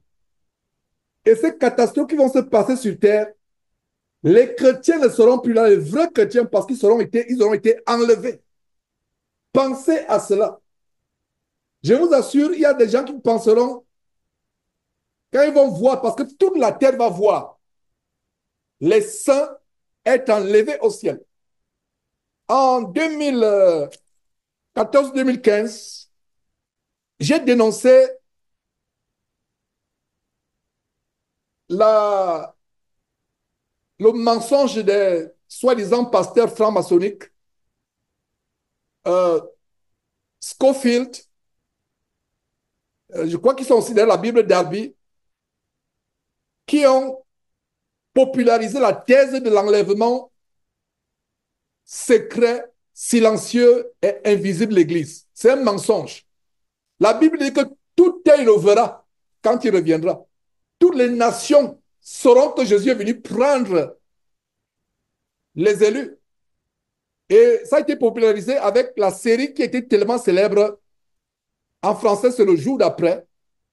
Ça fait l'objet des films Jour d'après. En anglais, c'est Left Behind. Left Behind, le jour d'après, où les gens s'élèvent de manière invisible, de telle manière que, où nous sommes là, on voit seulement le foulard qui reste sur la chaise. On voit seulement la chemise qui est sur la chaise de votre frère Georges. On voit comment Franck est parti. On voit comment David a disparu. On voit seulement le mur blanc. Non, ce ne sera pas comme ça. Où les habits sont restés. Non, tout le monde va voir. Ce ne sera pas l'enlèvement secret, invisible et silencieux. Toute la terre entendra le son de la trompette de Dieu. On verra. Et après, ce sera effroyable ce qui va se passer. Imaginez-vous que l'avion est conduit par un merveilleux frère en Christ. Dès que le frère en Christ est enlevé, qu'est-ce qui arrive à l'avion? C'est une catastrophe. C'est une catastrophe. Imaginez que le frère qui est à la centrale RER à Paris, je ne sais même pas ce que RER signifie toujours, malgré mon récent séjour. Celui qui est à la centrale, imagine qu'il a enlevé un bien-aimé frère. Celui qui pilotait automatiquement les trains. La catastrophe, les bateaux, je vous assure que ce sera terrible. Ce qui s'est passé à Bangkok, c'est effroyable. Je me demande pourquoi ils construisent même les piscines au-dessus des immeubles. C'est la question que je me suis posée. Je travaillais à l'époque, il y a des années, hein, au downtown. Il y a plusieurs années, downtown c'est le centre-ville, excusez-moi, le centre-ville. Et on m'a carrément mis à la fenêtre. Là où quand je regardais de la fenêtre, les baigneurs, l'immeuble était plus grand, hein, genre de gratte-ciel. Et l'autre immeuble était aussi grand, mais un peu plus bas. Donc, ma fenêtre donnait carrément sur la toiture des baignoires, des baigneurs. Donc, j'ai seulement pris ma chaise, j'ai changé de. J'ai changé de. Je me suis mis dos. C'est-à-dire que mon visage faisait face à l'est, là où il y avait la piscine, et j'ai tourné mon dos. Et la Bible dit, c'est-à-dire quand vous construisez le temple, faites attention qu'il ne fasse pas, il ne fasse pas face à l'est afin que vous ne puissiez pas adorer, vous n'arrivez pas au point où vous allez adorer le soleil maintenant. Donc je me demande comment ces gens construisent les piscines. Et cette année, ça fait il y a plusieurs années, donc je regarde et ils ne se gênent pas. Les gens se lavent nus, etc. Wow, j'étais scandalisé. Ça c'est quoi? Il y a une piscine, c'est la première fois que je vois une piscine au-dessus d'un immeuble. La toute première fois. Et la pensée que j'ai eue, c'est que, mais si cette piscine se déversait, j'ai eu cette pensée il y a environ quoi? Il y a peut-être 15 ans ou 16 ans. La première fois où j'ai vu ça. Ici au centre-ville, au Texas, à Houston. Je me suis dit, mais si ça se déversait. Et quand j'ai vu ces images, la première pensée que j'ai eue, c'est là, on m'avait mis le bureau, la fenêtre où ça donnait sur l'immeuble à côté, la toiture était carrément, c'était une piscine, avec toute son abomination qu'on faisait. Et les autres collègues en passant, ils se délectaient. Ils sont là, tu vois quelqu'un. Et la pause, c'est là où les gens prennent la pause, à la fenêtre, aux fenêtres. À midi, tout le monde prend la pause. La pause, c'était plus la cuisine. C'est pour ça qu'on dit que l'homme qui n'a pas Christ, c'est un animal. Anyway, c'est vraiment ces architectes, ils font des choses terribles. Quelle idée de construire la piscine. Voilà, j'espère qu'ils vont réfléchir avec cet amendement de terre, ils vont réfléchir. C'est un risque. Bon, j'ai ouvert une parenthèse architecturale parce que je me posais la question, mais comment, il y a 15 ans ou 16 ans, mais comment ils peuvent construire des piscines au-dessus de l'île? Au cas où, et le cas est arrivé justement 2 jours et vous venez de voir les images. Continuons avec la parole de Dieu, mes frères et sœurs. Verset 11 à nouveau. Je ferai de Jérusalem un monceau de ruines, un repère de chacals, et je réduirai les villes de Juda en un désert sans habitants. Ça, c'est les prophéties de la fin des temps qui sont en train d'être annoncées subtilement ici. Verset 12. Où est l'homme sage qui comprend ces choses? Qu'il le dise, celui à qui la bouche de l'Éternel a parlé. Pourquoi? Pourquoi le pays est-il détruit? Brûlé comme un désert où personne ne passe. Verset 13, l'Éternel dit, c'est pourquoi, c'est parce qu'ils ont abandonné ma loi. Ils ont abandonné quoi? Ma loi. La loi de Dieu, c'est la parole de Dieu. Au temps de Jérémie, Jérémie parle de loi. Ici, au moment où je vous parle, nous parlons de la parole de Dieu.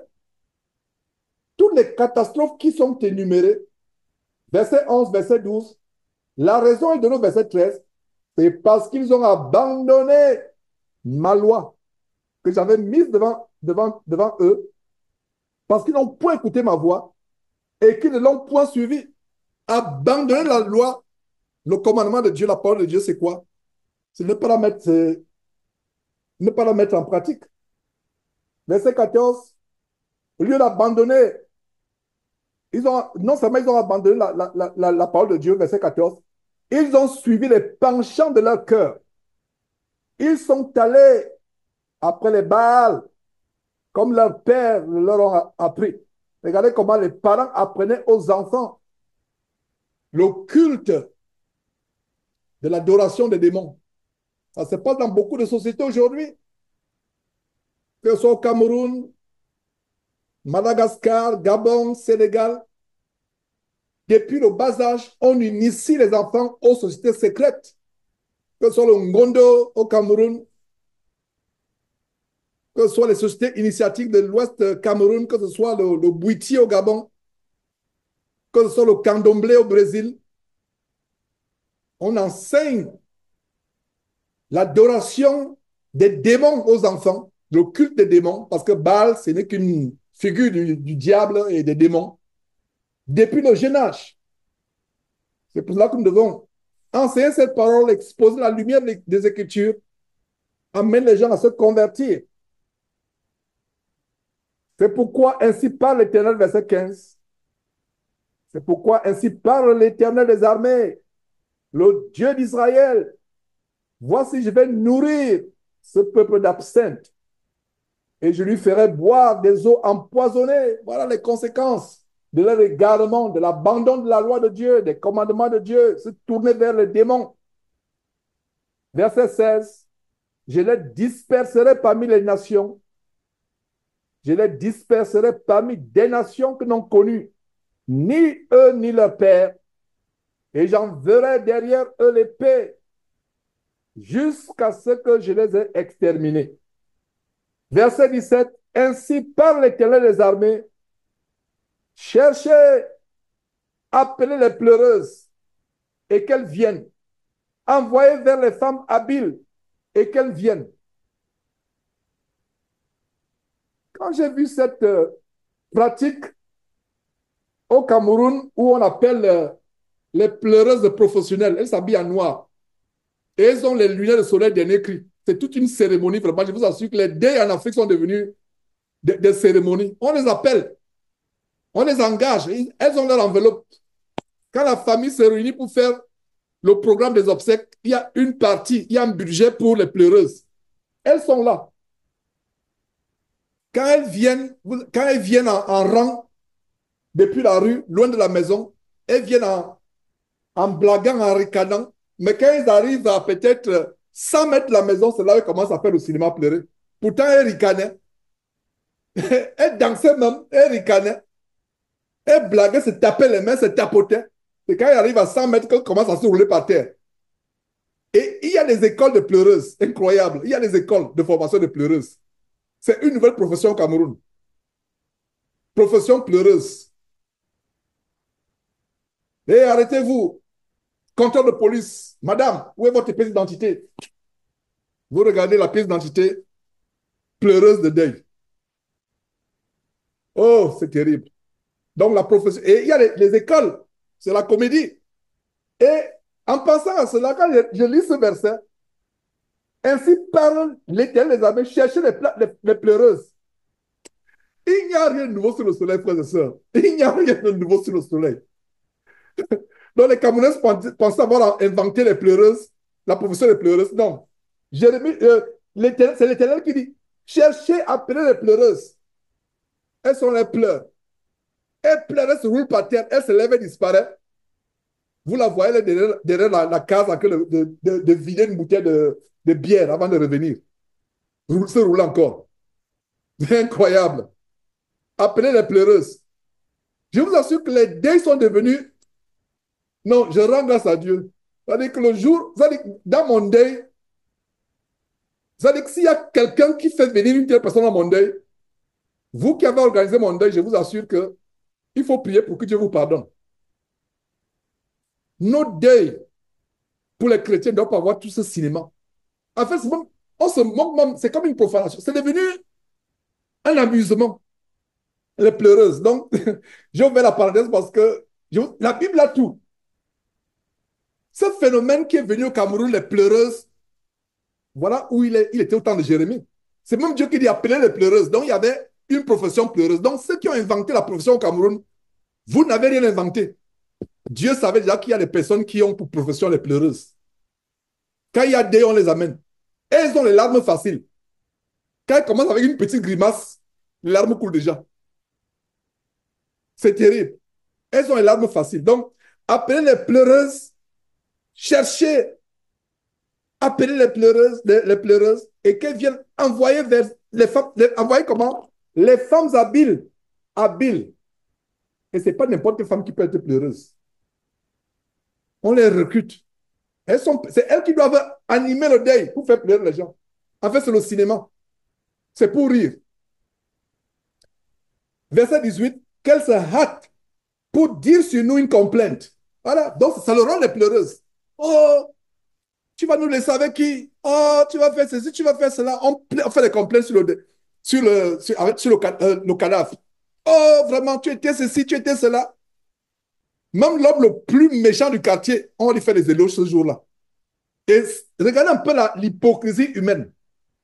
C'est quand la personne meurt qu'elle était un ange. Je n'ai jamais été dans un deuil où on dit tu étais un sorcier, tu étais méchant. Qui font l'erreur de m'appeler pour faire l'éloge de quelqu'un qui est mort? Je vous assure qu'on va me lancer les pieds ce jour-là. Je vais dire les choses telles qu'elles sont. D'ailleurs, je n'irai pas. Mais au cas où, peut-être j'irai. J'irai pour prêcher la parole de Dieu. Mais j'irai aussi pour dire la vérité. Que celui qui est parti là, j'espère qu'il s'est repenti, il s'est repenti à la dernière seconde. Sinon, peu importe ce que vous pouvez dire. Oh, la personne était ceci. C'est là où, quand on fait les éloges funèbres, c'est pour ça qu'on parle des éloges funèbres. On fait les éloges. La personne, même le plus grand sorcier du quartier, devient un ange. Même celui qui bagarrait au quartier, il devient un ange. C'est terrible. Anyway. Ainsi parle l'Éternel des armées. Cherchez, appelez les pleureuses et qu'elles viennent, envoyer vers les femmes habiles et qu'elles viennent. Donc, allez chercher les femmes habiles, les pleureuses. Verset 18, qu'elles se hâtent de dire sur nous une complainte et que les larmes tombent de nos yeux. Vous savez pourquoi Oh là là, je vais vous expliquer quelque chose. Pourquoi on amène les pleureuses faire le cinéma dans le deuil? Pour amener les gens à pleurer. Il y a des gens qui ont les larmes même de crocodile. Il est là, le visage est tellement... Mais quand la pleureuse fait le cinéma, lui aussi se met à pleurer. Et au temps de Jérémie, qu'est-ce qui se passe? Dieu sait que ces gens, ils n'ont pas, ils ont atteint un niveau d'abomination au point où le cœur est comme le roc. C'est-à-dire que les yeux sont comme le désert du Sahara, même une goutte ne va pas sortir de leurs yeux. Parce que les larmes, c'est le signe de la repentance. J'espère que vous comprenez pourquoi Dieu appelle les pleureuses. Dieu appelle les pleureuses pourquoi? Ce peuple n'est même pas prêt à pleurer, à regretter ses abominations. Est-ce que vous comprenez? Qui ne comprend pas?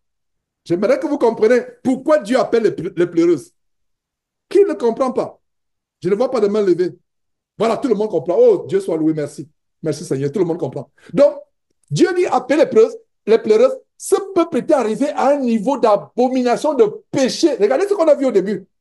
Ils exercent la langue pour mentir. Ils musclent la langue pour mentir. La langue lance les flèches de mensonges. Ils se jouent les uns les autres. Ils s'exercent, ils étudient le mal.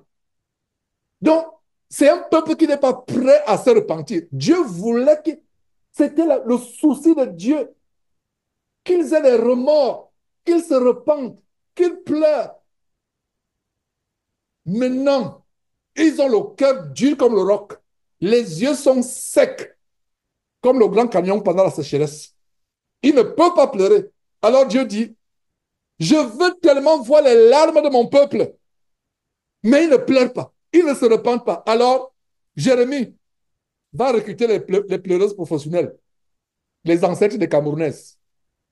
Va les recruter, va les chercher pour qu'elles viennent pleurer, afin au moins que mon peuple sera touché et va couler les larmes et finalement va se rendre compte que le cœur s'attendrit. Oh Seigneur, on te demande pardon. Voilà la révélation. Je vous assure que Jérémie, c'est un livre merveilleux. Très grand livre. Très grand livre. C'est un livre merveilleux. Oh là là, je lis le verset 17 et suivant. Ainsi parle l'Éternel des armées. Cherchez, appelez les pleureuses, qu'elles viennent.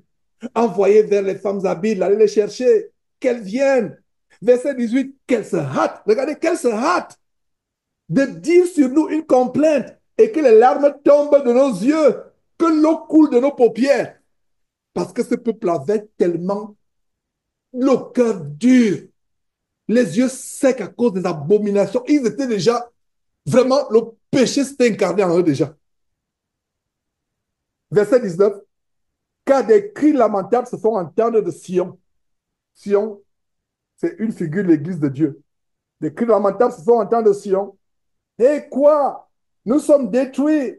Nous sommes couverts de honte. Il nous faut tout, il nous faut abandonner le pays. On a renversé nos demeures. Verset 20, femme. Quoi? Femme. Femme, écoutez la parole de l'Éternel et que votre oreille saisisse ce que dit sa bouche. Apprenez à vos filles des chants lugubres. Enseignez-vous des complaintes les unes aux autres. Voilà, toujours l'école des pleureuses, des complaintes, des chants lugubres, pour pouvoir, s'il était possible, toucher le cœur de ce peuple qui est devenu plus dur que le roc. Un peuple qui n'est pas prêt à se repentir. Donc, enseignez, femmes, vraiment, faites des formations de pleureuses. Apprenez à vos filles des chants lugubres, enseignez-leur des complaintes. Parce que les pleureuses font des complaintes aussi en même temps. Et elles racontent des histoires. Verset 21. Car la mort est montée par nos fenêtres. Elle a pénétré dans nos palais. Elle extermine les enfants dans la rue. Les jeunes gens sur les places. La mort. Au temps de Jérémie, c'était physique. Mais à notre temps, c'est aussi physique, mais c'est aussi spirituel. Quand il y a le péché, il y a la mort. Regardez à quel point le péché s'est répandu sur le corps de Christ. Et depuis que je parle là, depuis des semaines que j'ai commencé à enseigner sur Jérémie par la grâce de Dieu, je ne m'adresse pas aux non-chrétiens. La Bible dit, ceux qui sont hors du corps de Christ, ne les jugez pas. Dieu les juge. Le jugement doit être pour nous chrétiens. Et si chacun de nous se jugeait, personne d'autre ne nous jugerait. Mes frères et sœurs, à partir d'aujourd'hui, soyez votre propre juge et vous ne recevrez plus aucun jugement venant de notre frère ou de notre sœur. La mort est montée sur nos fenêtres. Le péché monte sur les fenêtres, envahit les maisons, envahit les familles, envahit les enfants. Voilà ce que ça signifie. Verset 22, ainsi par l'Éternel, les cadavres des hommes tomberont comme le fumier sur les champs, comme tombe derrière le moissonneur une gerbe que personne ne ramasse. Voilà ce qui va se passer. La mort physique au temps de Jérémie, aujourd'hui, ça peut être la mort physique, mais c'est surtout la mort spirituelle. Ça veut dire qu'on se dirige en enfer. Verset 23, ainsi par l'Éternel, que le sage ne se glorifie pas de sa sagesse, que le fort ne se glorifie pas de sa force, que le riche ne se glorifie pas de sa richesse. Si le faux pasteur Charles Passot, alias Orichiri Ototo, lisait la vraie Bible et non la Bible maïtisée kabbalistique, il comprendrait le verset 23, que le sage ne se glorifie pas de sa sagesse. Tu peux avoir tes diplômes. Oh, frère, ne te glorifie pas de tes diplômes. Tu peux être fort. Puis que le Camerounais Nganou, qui gagne sa vie en boxant les gens, en se faisant boxer, plus fort que lui, c'est pas grave. Ne te glorifie pas de ta force. Si cette force peut t'aider à parcourir les villages et les quartiers pour prêcher la parole de Dieu, ok, mais ne te glorifie pas de ta force. Que le riche ne se glorifie pas. Si Dieu a pu te donner des moyens financiers, ce n'est pas pour te vanter, ce n'est pas pour te glorifier. C'est pour aider ceux qui sont dans le besoin et supporter l'expansion de l'évangile à travers le monde. Verset 24. Mais que celui qui veut se glorifier, la seule gloire, s'il faut se glorifier, oh là là, mes frères et sœurs, et l'apôtre Paul a repris sa notre parole. S'il faut se glorifier, verset 24, il faut se glorifier dans quoi? Verset 24, je lis, mais celui qui veut se glorifier, si tu veux te glorifier, ne te glorifie pas ta force. C'est un péché. Ne te glorifie pas, ne te glorifie pas de ta force, autant pour moi. Ne te glorifie pas de ta sagesse. Ne te glorifie pas de ta richesse. Mais si tu voudrais quand même te glorifier, tu as la démangeaison de te glorifier en tant que chrétien. Tu sais de quoi devrais-tu te glorifier? Sais-tu de quoi devrais-tu te glorifier? Verset 24. Mais que celui qui veut se glorifie en une seule chose, se glorifie, souligner, d'avoir de l'intelligence et de me connaître. Voilà, c'est la gloire. Il n'y a pas d'autre gloire. Se glorifier, ce n'est pas bien. Mais si vous voulez, vous avez le titillement dans la tête, dans le cœur de vous glorifier, alors Dieu vous dit, je vous accorde un seul sujet de glorification. Je vous l'accorde, dit l'Éternel ici au verset 24, d'avoir quoi? De l'intelligence spirituelle, en passant, ce n'est pas l'intelligence académique ou mondaine. L'intelligence est me connaître. Connaître Dieu, c'est au travers de sa parole. Le verset continue, de savoir que je suis l'Éternel,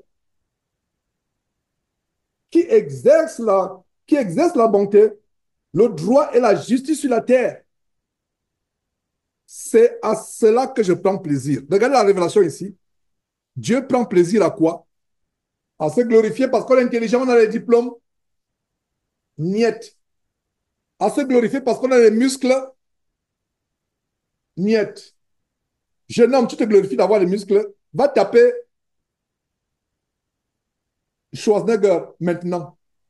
Et tu tapes image Google.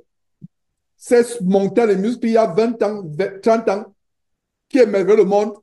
C'est devenu des peaux flasques qui tombent. Voilà ce que le corps humain devient. Il se fane. Le corps humain, voilà, c'est les peaux flasques. Ou l'homme qui était glorieux, qui était... Oh, si l'être humain pouvait savoir que tout ce que nous avons sur terre est passager. Pire encore le corps. Quand tu es adolescent, tu es devant le miroir, tu vois tes plaques de chocolat sur le ventre. Mais atteins 50 ans. Ce n'est plus le cas. Les choses sont passées. Vous voyez, je vous assure, le corps l'a vieilli. Ce corps de gloire, hein, la jeune belle, la jeune délicate, comme la Bible les appelle, elle est là, elle se dandine, elle pense qu'elle a quelque chose. La beauté fane rapidement. On se glorifie. Ah, on me trouve belle. Jeune sœur en Christ, écoute-moi. Mon enfant, écoute-moi. Ne te glorifie pas de... Ne te glorifie même pas. Pire encore, tu te glorifies parce qu'on trouve que tu es belle à l'école. Ah, quelle belle. Qui t'a dit que tu es belle? C'est les camarades tourmentés qui te voient comme un objet, qui trouvent que tu es belle. S'il faut te glorifier, ma fille, glorifie-toi en une seule chose. C'est que tu crains l'Éternel. C'est que tu veux mener une vie chaste et modeste. Ne te glorifie pas avec les faux ongles qui te font ressembler aux, aux, aux, aux tigresses. Et de plus en plus, toutes les femmes ont ces faux ongles. Et j'ai toujours dit, je me demande comment ces femmes font comme, vous voyez ces séries culinaires qui passent à la télévision, les documentaires, vous voyez quelqu'un, une femme avec les longs ongles en train de pétiller la pâte. Maintenant, les ongles sont, maintenant c'est comme ça qu'elle pétille la pâte. C'est maintenant qu'elle pétille la pâte. Incroyable. Mais enlève cette saleté pour bien pétiller la pâte. Maintenant, tu fais ça. Tu pétilles la pâte comme ça pour faire du pain. Incroyable. Il y a la saleté qui s'accumule dans ces ongles-là. Donc, on n'a même plus besoin du poivre pour assaisonner sa viande ou son poulet. Enlevez ces fausses choses. Jeunes gens, j'ouvre la parenthèse comme je finis cet enseignement. Vous qui me suivez sur Facebook, frères et sœurs, supportez ma folie parce que je suis avec les fous sur Facebook au moment où j'enseigne tous les dimanches. Ils sont là. Et ils ne partent pas, ils sont connectés. Il faut que je leur parle. Une sœur m'invite avec les faux ongles, me prépare. Je vais dire, sœur, je ne mange pas ta nourriture. Coupe d'abord ces ongles-là, repars à la cuisine. Je ne vais pas manger. D'abord, bon, je ne veux pas. Je vais dire, sœur, non, je ne peux pas. Coupe tes ongles, coupe, coupe. Je sais que les ongles, c'est une affaire de femmes. C'est-à-dire que quand les ongles, frère, je ne sais pas quel est de vous. Il y a une chose ici, un objet qui est toujours recherché. Je vous assure que c'est maintenant dans mon sac, ma sacoche du travail, que je mets cet objet, le coupe-ongle. J'espère que c'est votre cas. Je vous assure que c'est l'objet le plus recherché dans les maisons, le coupe-ongle. Toujours en déplacement, je ne sais pas qui le déplace. Qui est d'accord avec moi? Levez la main. Voilà. Le coupe-ongle est toujours en déplacement.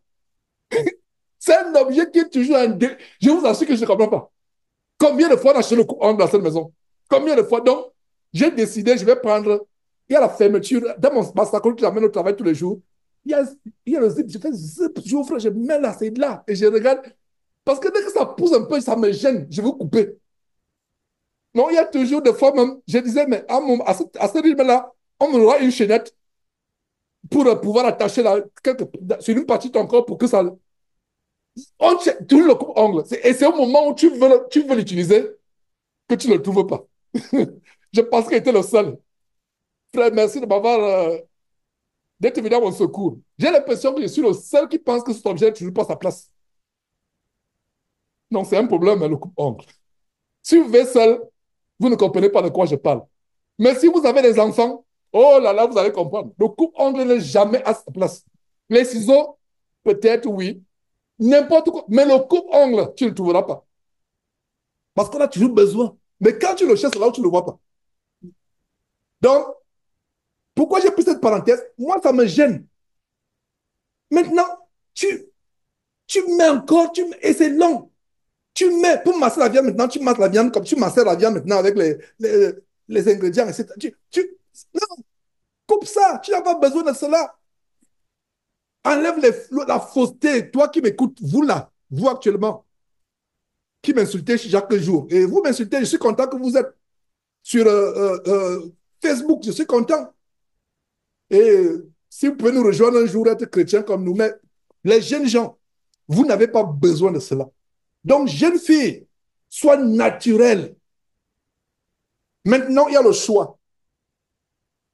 Tu veux être bien vu des hommes ou être bien vu de Dieu. Choisis. Et je ne parle pas seulement aux filles, même aux jeunes femmes. Oh, comment on me trouve? Comment, voilà ta préoccupation. Non, ta préoccupation ne doit pas être comment on te trouve. Ta préoccupation doit être, jeune fille, comment Dieu te trouve. Amen. Voilà. À partir d'aujourd'hui, jeune fille, écoute-moi très bien. Ta préoccupation, elle est comment Dieu me trouve. Pas comment les gens du quartier, les garçons du quartier me trouvent. Comment ils te trouvent? Ils vont bien te trouver, ils vont polluer ta vie, tu vas regretter jusqu'à ta mort. Mais si tu te préoccupes de comment Dieu te trouve, oh là là, si Dieu pouvait nous donner des filles dans cette génération qui se préoccupent seulement de comment Dieu les trouve et non comment on les trouve sur TikTok. Oh, TikTok. Si j'ouvre cette parenthèse, on ne va pas terminer l'enseignement.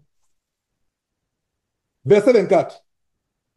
Que celui qui veut se glorifier ne se glorifie pas de sa force, de comment elle est habillée, de comment elle est, de ses fringues, de comment elle a des diplômes, de comment elle a l'argent, de comment elle a les maisons, de comment elle a les richesses. Non. Il faut se glorifier de connaître Dieu. Et voilà ce que Dieu aime. C'est à cela que Dieu prend plaisir. Verset 25. Voici les jours viennent, dit l'Éternel. Comment? Les jours viennent, dit l'Éternel, où je châtirai tous les circoncis. Regardez les circoncis. Les circoncis, c'est une image des chrétiens. C'est nous les circoncis aujourd'hui. Mais Dieu dit qu'il va faire quoi? Il va les châtier. La Bible dit que le châtiment, le jugement de Dieu va commencer par la maison de Dieu. Je châtirai les circoncis. Au temps de Jérémie, c'était les circoncis. Mais aujourd'hui, nous en lisant ce verset, il n'y a plus de circoncision en Christ Jésus. Maintenant, c'est nous les chrétiens. Nous les chrétiens. Et quand on dit qu'il n'y a pas de circoncision en Christ Jésus, si tu veux le faire pour des raisons, bon, tu peux le faire si tu veux. Mais ne le fais pas parce que, voilà, si tu ne le fais pas, tu iras l'enfer. Non. C'était la loi qui a été donnée à Moïse. Et voilà. Verset 26, on termine. L'Égypte, Juda, Édom, les enfants d'Ammon, Moab, et tous ceux qui se rasent les coins de la barbe, ceux qui habitent dans le désert, car toutes les nations sont incirconcises et toute la maison d'Israël a le cœur incirconcis. Nous allons arrêter là, frères et sœurs, sans plus tarder. Je vais demander au frère Jean-François de débloquer son micro et de terminer par un mot de prière.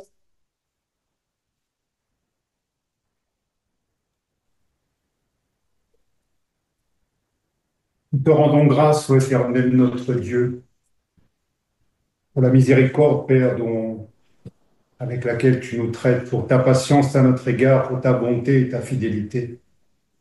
Seigneur, merci parce que la force, c'est de te connaître, la sagesse, c'est de te connaître, toi, l'Éternel, notre Dieu, parce qu'un jour, tu as porté tes regards sur nous, Seigneur, et tu nous as mis à part.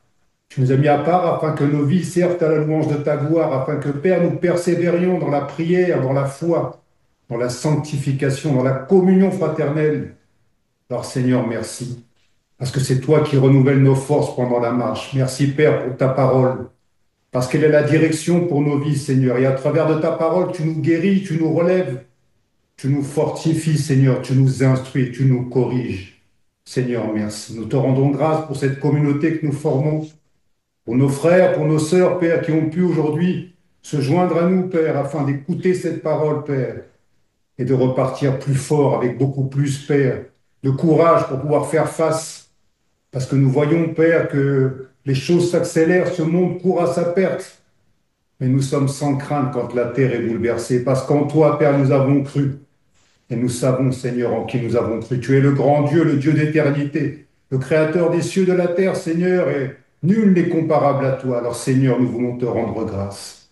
Merci pour chacun d'entre nous, pour la grâce qui a surabondé dans nos vies, parce que, Père, tu nous as aimés avant la fondation de ce monde, Seigneur, et en Christ, nous sommes assis à ta droite dans les lieux célestes, parce que l'Église forme son corps, et c'est à cela que tu nous as appelés. Seigneur, merci pour cette semaine passée, pour cette nouvelle semaine qui va débuter, parce que nous la parcourrons, Seigneur, à l'ombre de ta protection, bénéficiant de tes tendres soins, de ta fidélité, Seigneur. Merci pour nos familles, pour nos foyers, pour nos lieux de service, Seigneur, pour nos maisons, pour nos enfants, Seigneur, pour le pain sur notre table, pour le vêtement et le toit sur notre tête, Seigneur. Merci, Père. Nous ne pouvons que te dire merci. Parce que, Père, nous sommes ce que nous sommes par ta grâce, et nous sommes ton peuple, tes rachetés, tes enfants. Seigneur, merci pour toutes choses, nous te rendons grâce pour la fin de cette journée, pour ce que tu nous réserves, Seigneur, et que toute la gloire, ô Éternel notre Dieu, te revienne à toi, le Tout-Puissant, au nom de Jésus-Christ. Amen. Amen. Voilà, mes frères, c'en est fait pour aujourd'hui. Par la grâce de Dieu, si le Seigneur Jésus ne revient pas entre-temps, on va poursuivre cette belle aventure, du moins selon que Dieu va nous inspirer. Et je dis donc, bye bye.